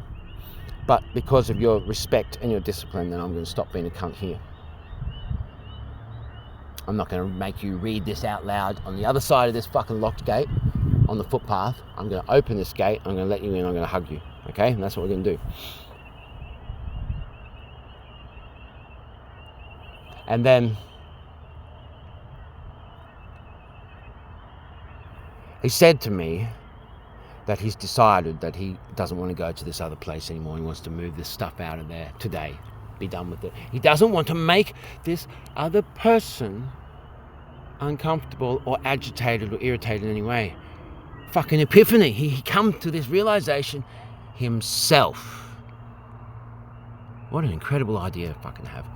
And I took on this insanity in my sleep. And I saw it in his eye. We're doing this raga, and then I just could clear it so much, just like that, because of recognition what it was. And the point is, like, spiritually where I'd gotten to in myself, integrity, resilience, strength, etc., was to be able to deal with that, to take that on in my sleep, to get a lesson from Jackie the day before, and then like 24 hours later to have this passed on to me, and then transmutate. It took a few days to fully clear it. Maybe there's even a little bit there now, like that. No, there's already a pre-existing headache, so it took me a few days to clear that. But I still have this kind of headache in there of my own life, and maybe because I've got a lot of this shit here. And I'm insane too, maybe I just don't see something in insanity. Like he didn't see. Anyway, it was a massive fucking healing. It was a massive bridge in relationship. Because I've been real hard on him for a long time. And he finally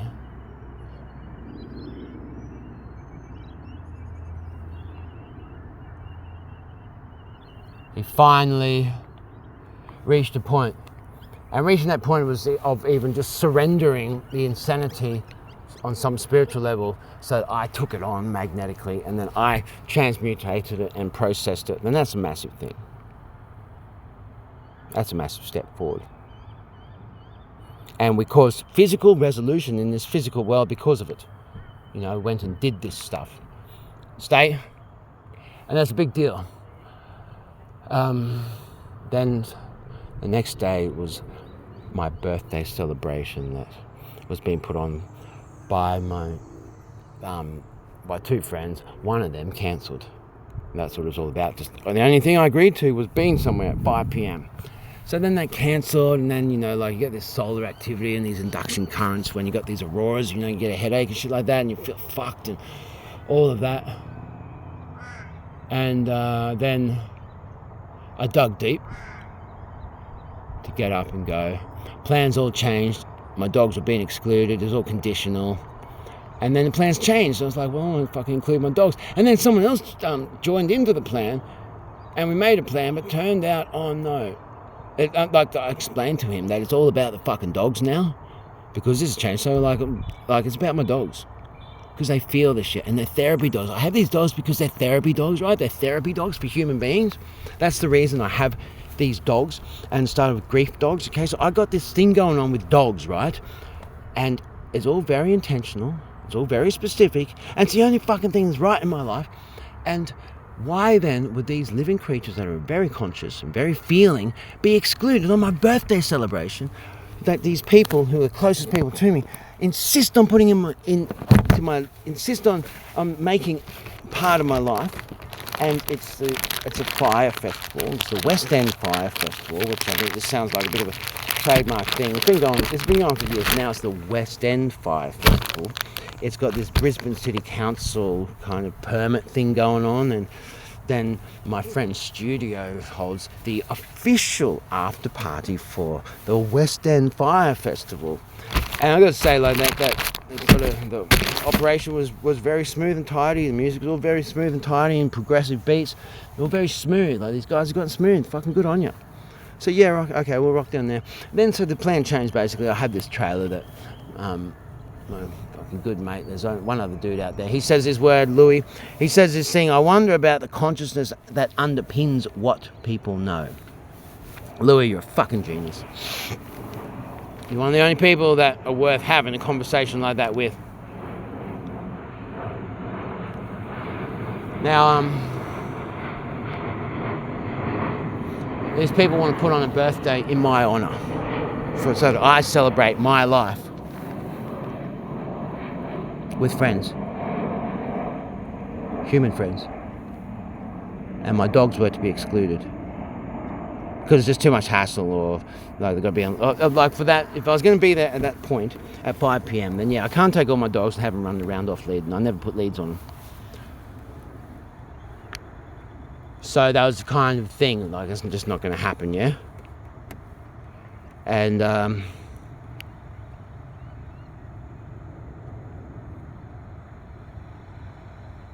I was always like, I'll talk to my friend who's kind of in the middle of the organising of that festival, because normally when I go to shit like this, I'm in the middle of it, like where the mixing tank, where the mixing tent is, or where the music's coming from, or where the shit's going on, you know, and I'm serving chai, or doing food, or I'm doing massage, I've got a bit of a scene going on, and my dogs are there. They're therapy dogs for human beings. Do you know any human beings that aren't insane? Or aren't, like, dealing with their human shit? So the plan changed, and I wanted it to... So then I'm like, I spent this time going, and there's a miscommunication. I thought that I had very clearly stated that I'm ready to go for 5 p.m, so you're going to go and do whatever you're going to do with whatever the insane thing that you're doing, because you're doing this other stuff that's not going to achieve what you want to achieve. So I don't know what you're doing. I don't care. It doesn't matter. You're welcome to do whatever you're going to do. I've got a headache. I'm tired. I'm just going to rest here. I'm ready to go and dig deep when you come back and pick me up. And just keep in touch. And so I spent this time thinking about how to not exclude my dogs. And I realised I got a trailer attached to my car that I borrowed, and it's a particular size. Just look, I've got these screen doors here, like security screen doors. I just put them there with G-clamps on, bang, bang. Suddenly got these barriers. Okay, cool. I could do that. Measure them up with tape measure. Yep. Okay, that works. All right, I can see it. Yeah, that works. All right, so there's this hill, right? So I see the tent and all this stuff will be there. There'll be fire 12. And up the hill on the road where the parking is, then I'll park, and I know that that they won't be parking there, but I know that the vehicles parked there are going to be associated with where the music's coming from, and where all the equipment is that needs, all the tents and all that stuff that need to be packed up afterwards. They're going to go back in these vehicles, so I can make a phone call, or I can go down there. I can get these people to move, or I'll just park on the grass. Fuck it. You know, like once you get thousands of dollars worth of fines from Brisbane City Council for making the community safer, and this ground is standing right here, and fuck it, you know. But no, I'm not like that. I'll play with it. But anyway, on the street, doesn't matter. The fucking trailer's going to be a stage. I've got these lights, you see. I made this light show through this thing that, do you see it? The red. That is just one light. I got all these other lights, and so the big thing is with red, because just like red lights, bike lights, headlights. I've got these lights. These ones I bought from Aldi, $10 each. Right, that. I'm going to do this light show with that. I got 3 of them. So that's what I was going to do. Because I choreographed this whole fucking thing through that whole thing when I got pulled up by the police, like chased down the road, like I just robbed a bank and I still had a sawn-off shotgun and I was about to blow the fuck out of them, you know, this whole thing, except they approached the car without their guns out, and that caused this PTSD thing, because like, what the fuck are you doing, chasing me down the street like this? With your fucking sirens on, pulling off these kind of fucking maneuvers. I'm trying to get out of your fucking way through heavy traffic, where I'm going, and you pull this shit on me, and then you don't have your fucking gun drawn on me. I wake up with guns in my face from police, and as soon as I see that it's been held with discipline and it's not shaking all over, oh, you're a police officer, and I see the way they're dressed, see the badge on the belt behind, oh, you're a police officer, okay, cool. All right, I'm getting up, my hand's coming out here, cool, I'm not going to touch nothing, yeah, right, and we're cool, we're good, because I can see the discipline. So these motherfuckers should have had their gun pointed at me as they approached the car. That would have been consistent. I wouldn't have had this PTSD come from it, yeah? Can you get that? Does that make any sense to anyone? So, simple thing. Transmutation through art. Stage. Dogs on the stage, in the trailer, where they can be accessed by human beings, by my friends and by strangers. And they're not going to go and hassle anyone. They'll be barking and shit if they see other dogs. You can deal with that. And then I'm on the trailer doing my light show using the screens as an extra thing of a light. So I just, anyway, I get this phone call. There's one hand thing is also down. I get 2 phone calls.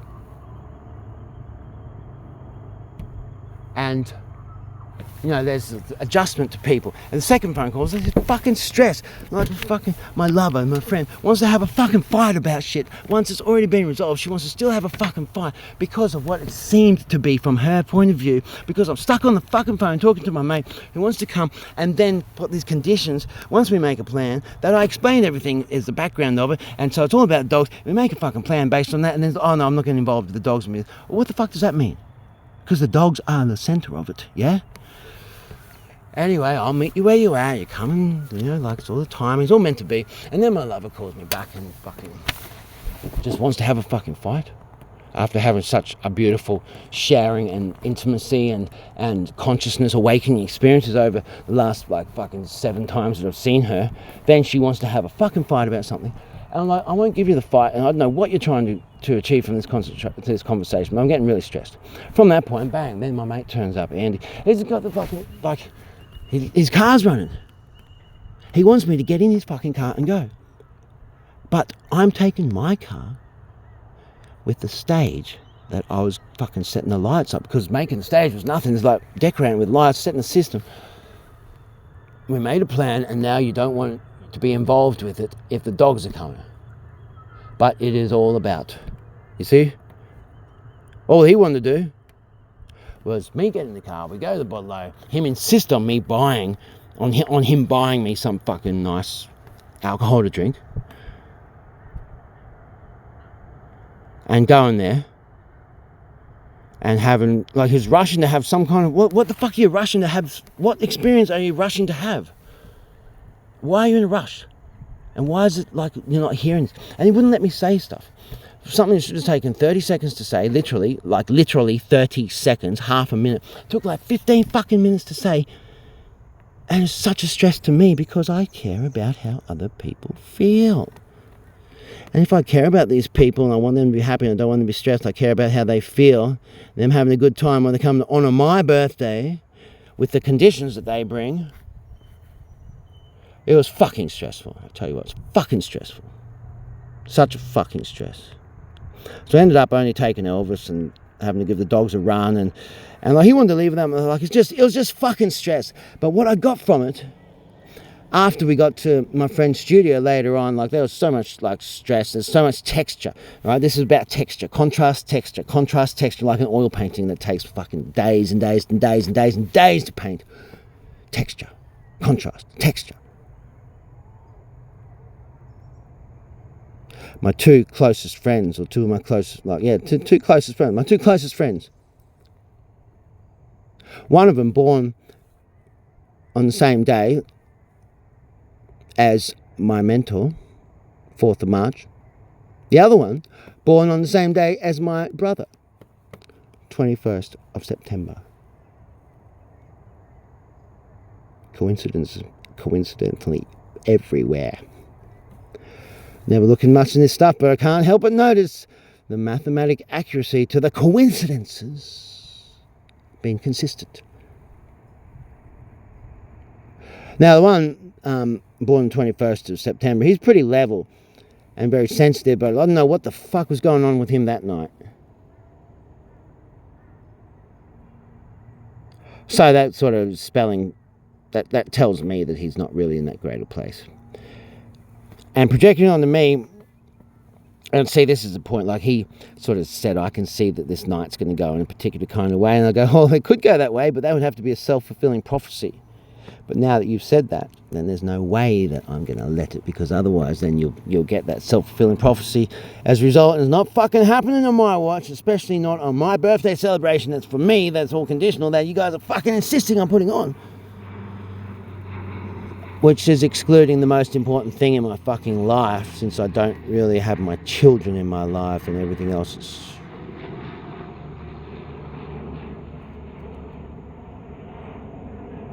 And he's like, no one else lives like this, Jimmy. I'm like, no one else does live like this. No. Nobody else lives like this. Because nobody else gives a fuck. I said that about 10 to 7. And I come to these massive realizations. Mainly through women. Like choosing to hang out with me and Elvis, rather than everyone else. And then me sort of having to be really extra reserved because my lover was there, and she's just like, these women are talking to me. She come and go, who is that? And I go, I can't remember her name. I don't know. And just like I could just feel it, you know. Could just see it and could feel it. And there was one chick that she come up and she's like, she said the words, everybody here can just fuck off. Just leave me with the dog. She spoke that sentence twice. And I facilitated. And then my good friend, who I hadn't seen for a while, and he hadn't been, I was actually quite moved. I was touched to see how healthy he was. I was like, fuck, I was so happy to see him looking so healthy. And I had said to my friend, my dear lover, you know, like, look at people's attention span and what they, you know, where they're at. Where are they at right now? And their intoxication, like I'm starting to see like people don't really care, like they focus on what they focus on, don't have attention span, no one's really listening, no one's worth talking to. But now I'm having this conversation with this dude, he sat next to me, and then bang, he's up, not really listening, he wants to go and chase that tail. Well, that tail is that chick who had just said to me, like not more than 10 minutes earlier, over in that area where I was able to stand in the doorway and just allow her to have like 5 minutes with my dog, where no one else coming and interacting with her and hassling her. Certainly not any men. Yeah, so was my mate, who was sat down to talk to me and then tapped me on the knee and when I was in the middle of a sentence, and then he'll go, and I turned around to my friend, she saw that and go, well, there you go. Well, there's a good example. That's what she said. Anyway, another bloke on the other side of her got up off the couch. Elvis had been sitting on, before I pulled off these people's clothing, like clean jackets and shit. I think I'm associated with that guy, maybe not. I guess I assumed. Anyway, this chick sat down, and Elvis sat like, you know, when a dog's half sitting on you, and she was happy with that, but I said, Elvis, not on the people's clothing. I just told him, you know, I had to be consistent. I just told him not to be on people's clothing. So I'm trying to pull the clothing out from underneath, and then I said to this chick 4 times, past my friend who's got a hearing impairment, I don't want him sitting on his clothing, you know, just in case, like, there's allergies or anything. Not that he's a hypoallergenic dog, but it's just best practice and respect. I don't want him on clothing. I said 4 times, I don't want him on his clothing, and I asked her 3 times, is this your clothing? Am I pulling on this clothing? Is this one yours? And she didn't say nothing, and then she didn't say nothing, and then she didn't say nothing, and then she grabbed it and stretched it, pulled it back and stretched it. Because I didn't stretch it. She's the one that stretched it. I couldn't tell she was sitting on a jacket. It was tied to it, but I couldn't see it. And I'm fucking asking her. And then she goes, "You're pulling my jacket." And I let it go, and it flicked back towards her. And then I tried to say something like, "I'm sorry, I was asking you that. Was that your jacket? I don't want him sitting on the clothes."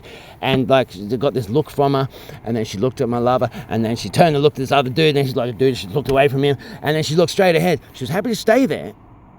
But if I was to say one more fucking word to this woman, it would have been totally inappropriate for me as the white Australian man that I am, of this particular demographic. And preceding that, the conversation had been about, this is the most conscious, most awoken, most woke, most politically correct, most cosmopolitan, most accepting, most loving, most conscious, most evolved demographic cross-section of society that you're going to see. And look at where their focus is and how present they actually are and all this kind of stuff, yeah?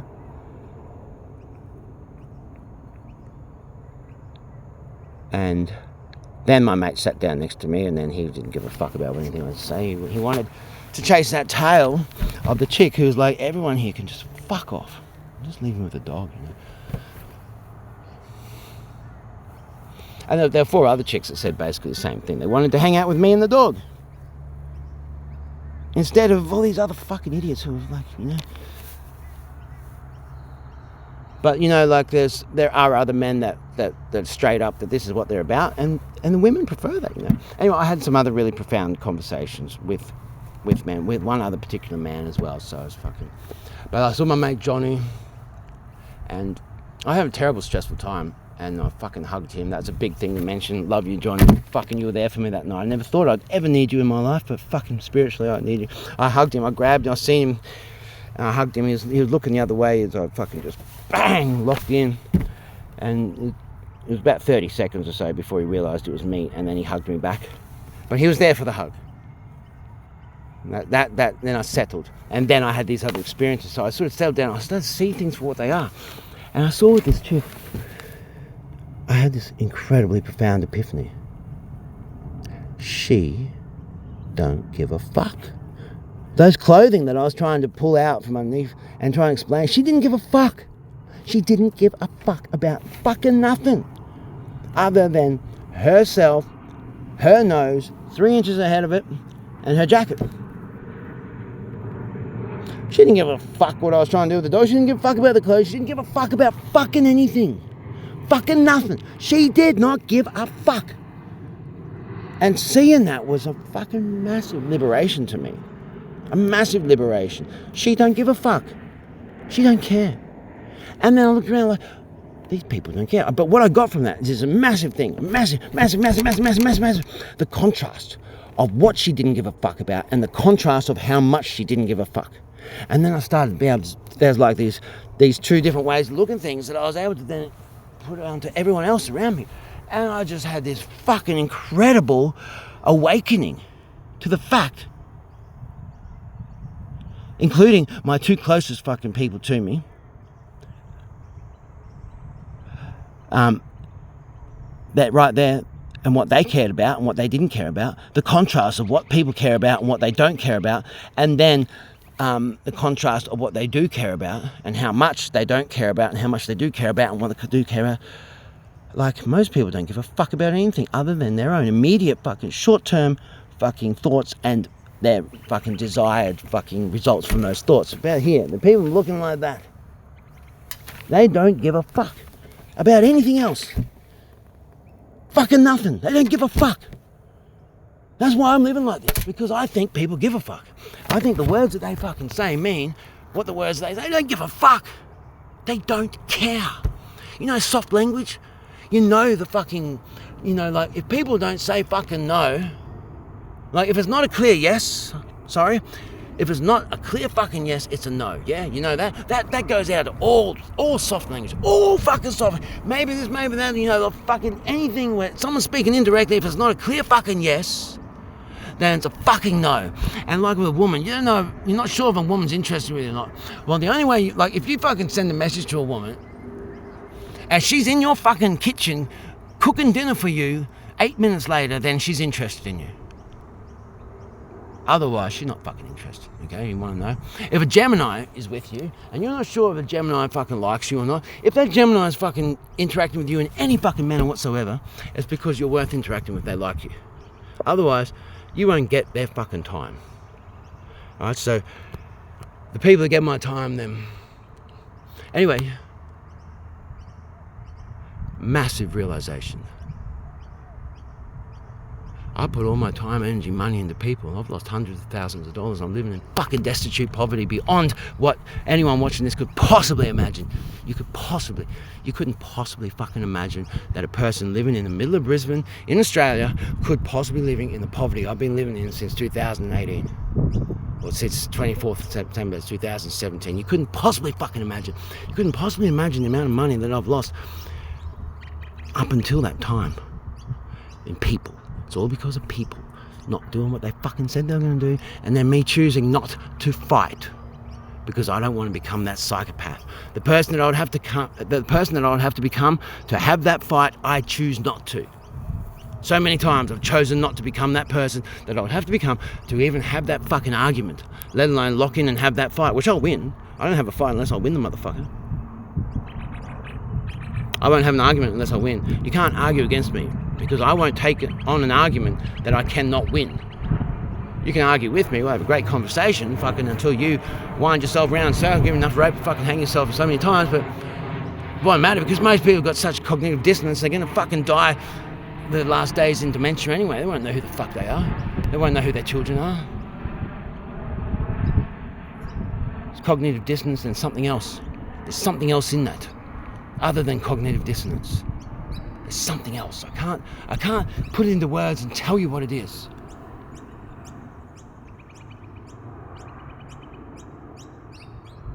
Gaps in people's consciousness. It's like it hasn't gotten to the point for it to be a cognitive dissonance. There's something else going on before that.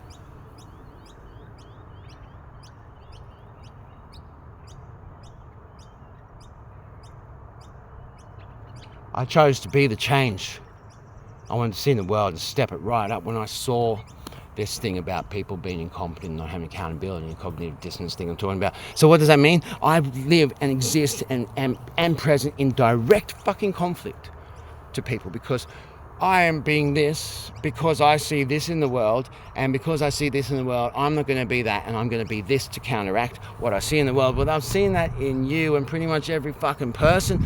Yeah, by default, that's kind of a bit of a conflicting thing because the ego is to protect itself, but it knows itself, and it knows this is what's fucking going on. So, you know. But then I'm the one that people call always around 1:30 in the morning, liver time, when they're in dire straits, and then, you know, the amount of people that have not fucking killed themselves in the quiet of the night because of me, I couldn't even fucking count and tell you.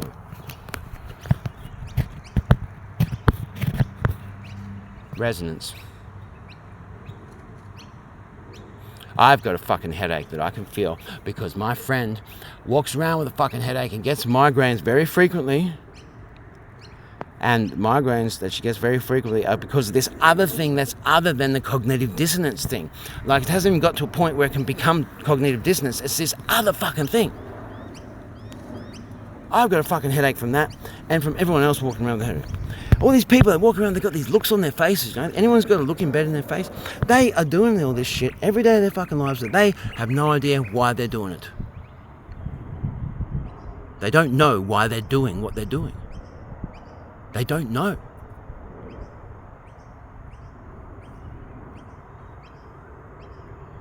If you allude to that, they'll become very hostile with you too, generally.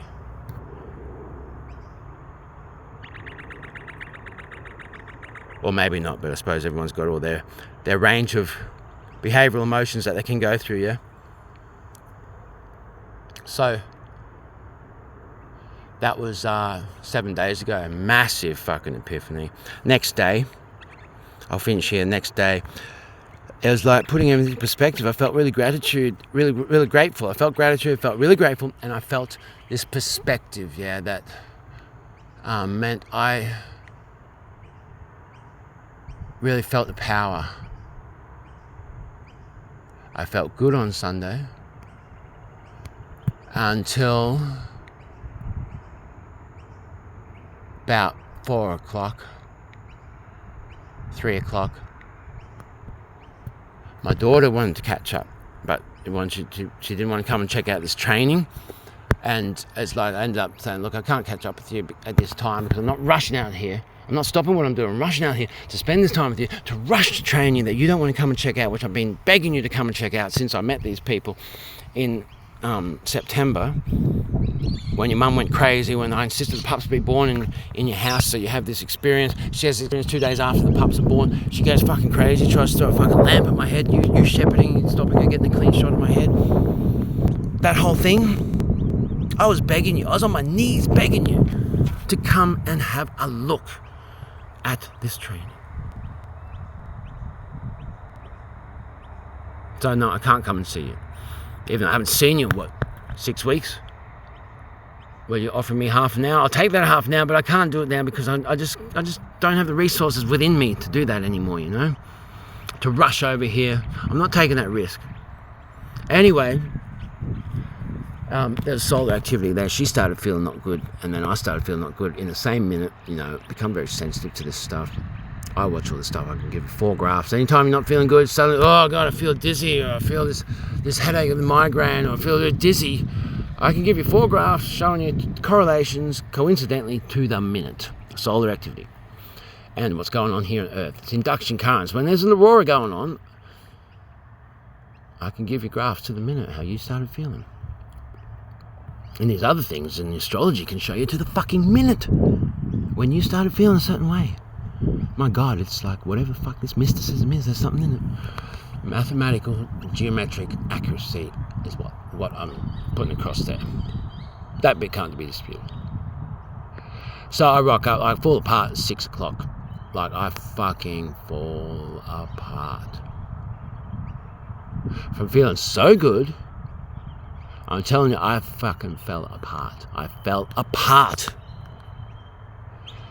I wasn't going to train, but I managed to get myself there to drive. I pulled up 24 minutes late, and I just let the dogs out and run. I was just such a mess. I was just so apart inside myself, fucked. I felt like I was going to shit myself because my friend brought around this fucking pizza that she didn't want to eat, and it had gone through me, and then I farted, and it's terrible smell. What the hell, mate, that smell? And suddenly I need to shit myself. I managed to make it to the toilet. I get off the toilet. 10 minutes later, I feel like I'm going to shit myself again. That was all afternoon too, that was going on. So I got this physical manifestation. I had to say that.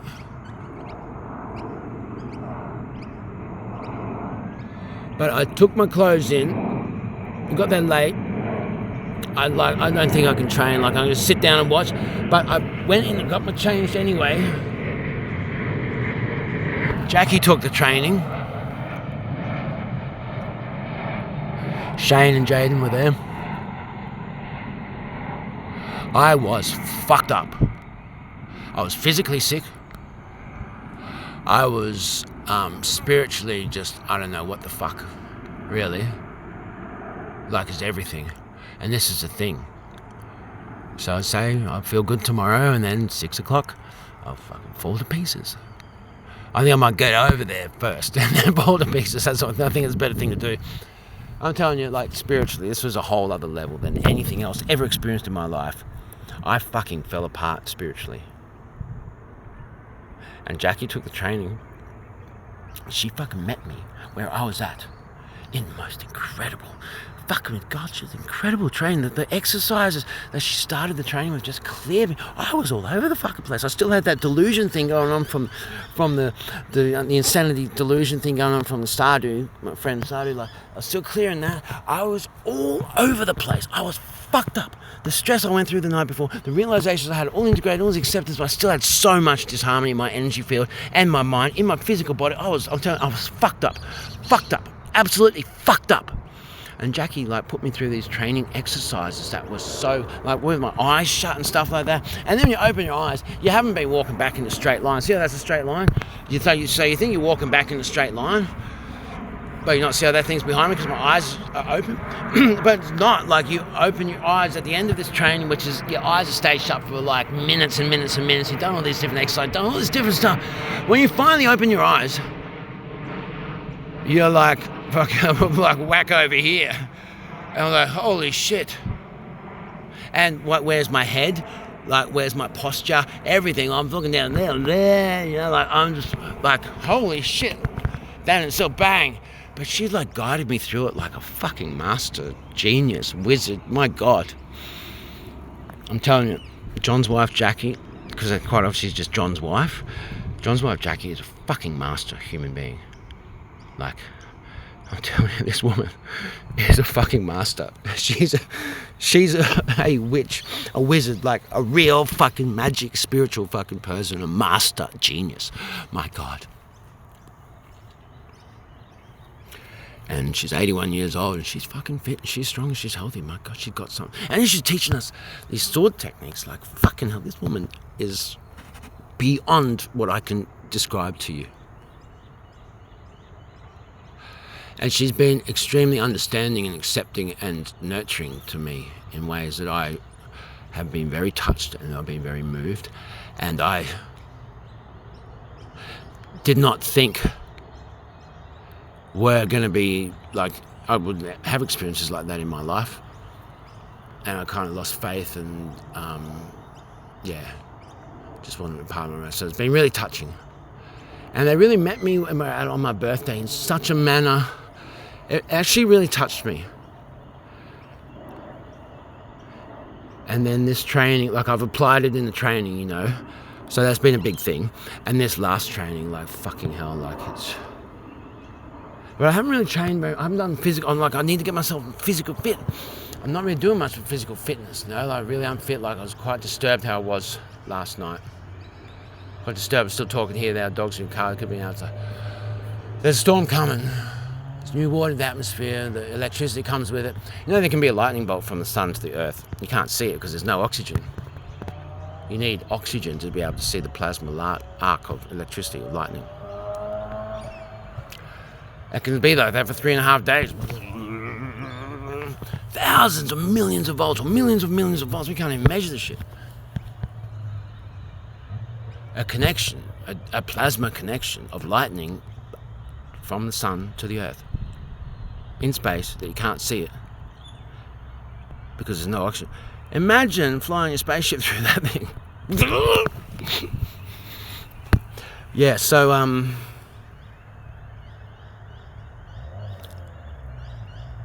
I've really taken that and integrated that. But yesterday I had this disharmony with my lover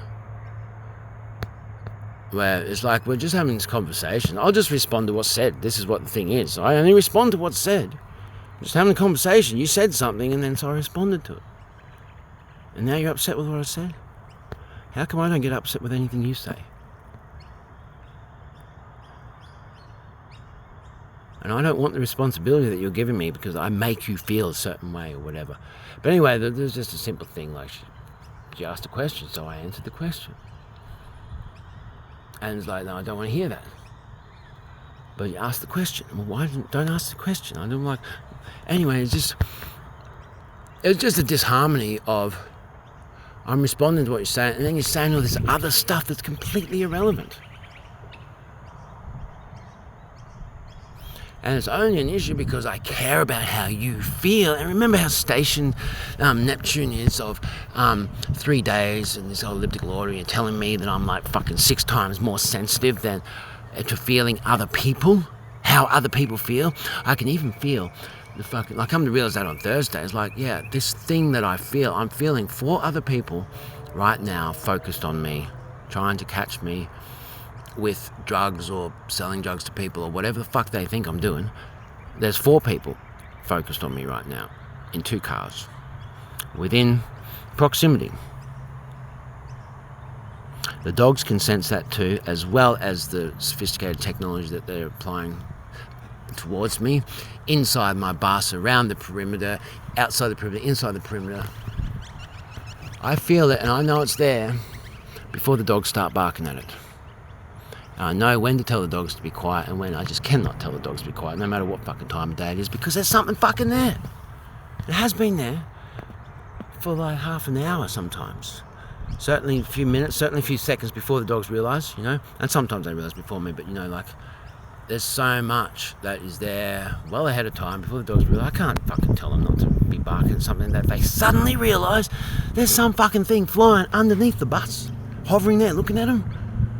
And they've seen, they chase, still inside. Am I to tell them to not bark at that fucking thing and not try and, you know, like.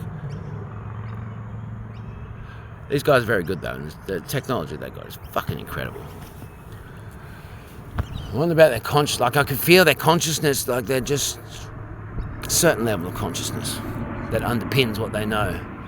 Do they know how to have a relationship? They're probably only capable of having a relationship with other police officers of particular task force kind of thing. But I love you guys. I feel you and I love you for who you are.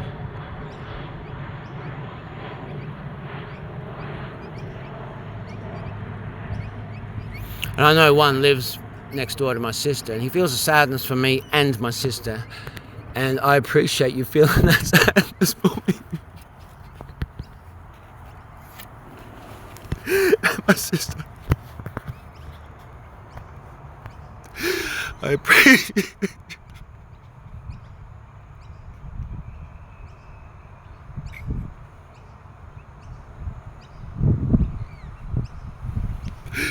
I appreciate you feeling that sadness for me.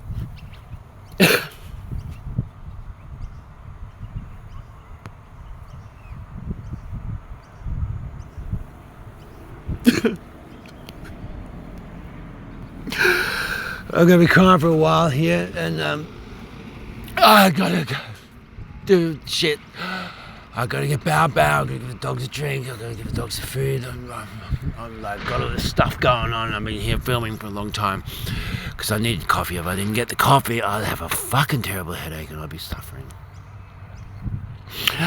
To that task force officer, Queensland Drug Squad, who lives next door to my sister, I appreciate you, and I feel you. I appreciate you feeling sad for me and sad for my sister. I can feel now. Stay there. I don't know if that's you. Yeah, it's you. It had something to do with me getting my dogs back. Look, I'll fucking thank you for getting my dogs back. My dogs got stolen. You know I'll treat my dogs well. You got them back for me. You linked up all those different police fucking systems. You got forensics calling me 3 hours and 53 fucking minutes later. I got my dogs back. Thank you. I appreciate you feeling sad for me and feeling sad for my sister.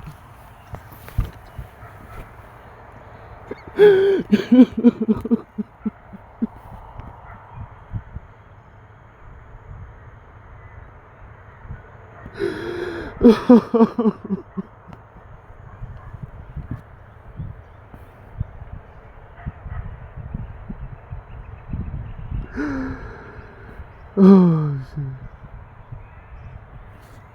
Here it is. I'm gonna have to go and spend a bit of time crying now that I've broken that one, so I'll spare you guys. Headache just fucking cleared, just like that, gone. Thank you for being with me. If anyone did actually watch this, thank you for being with me. You need to transmutate, you need to transform your experience of this life through art. That's what this is about. And if you do that, then you have a spiritual expression. And that thing I was saying about madness, it's like there's a lot of stuff that's still stifled in my spirit, which wouldn't lead to madness. But, you know, it's not optimum health because it's not a full spiritual human experience. And now my whole spirit is integrated and living. So this is not too much for me. I just go down and get coffee and I go fucking like just acknowledging, yeah, I'm 6 times more fucking sensitive. I feel how you fucking feel. I feel how you feel. I know how you fucking feel. I know how you feel.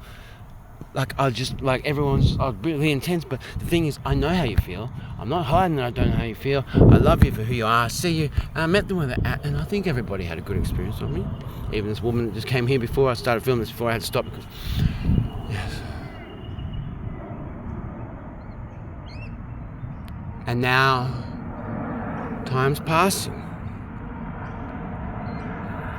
By the time that plane goes over,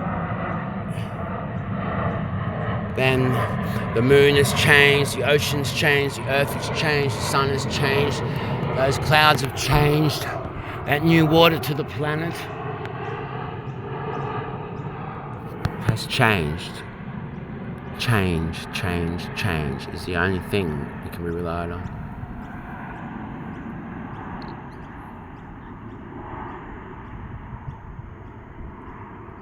In love, respect, and gratitude, sincerity, and authenticity. I'll fall apart again tomorrow, I'm sure, 6 p.m. and I'll fucking make it there to training. If I have to walk through the valley of shadow of death again to get there, then I'll fucking do it. Nobbs, Suzuki, Praxis.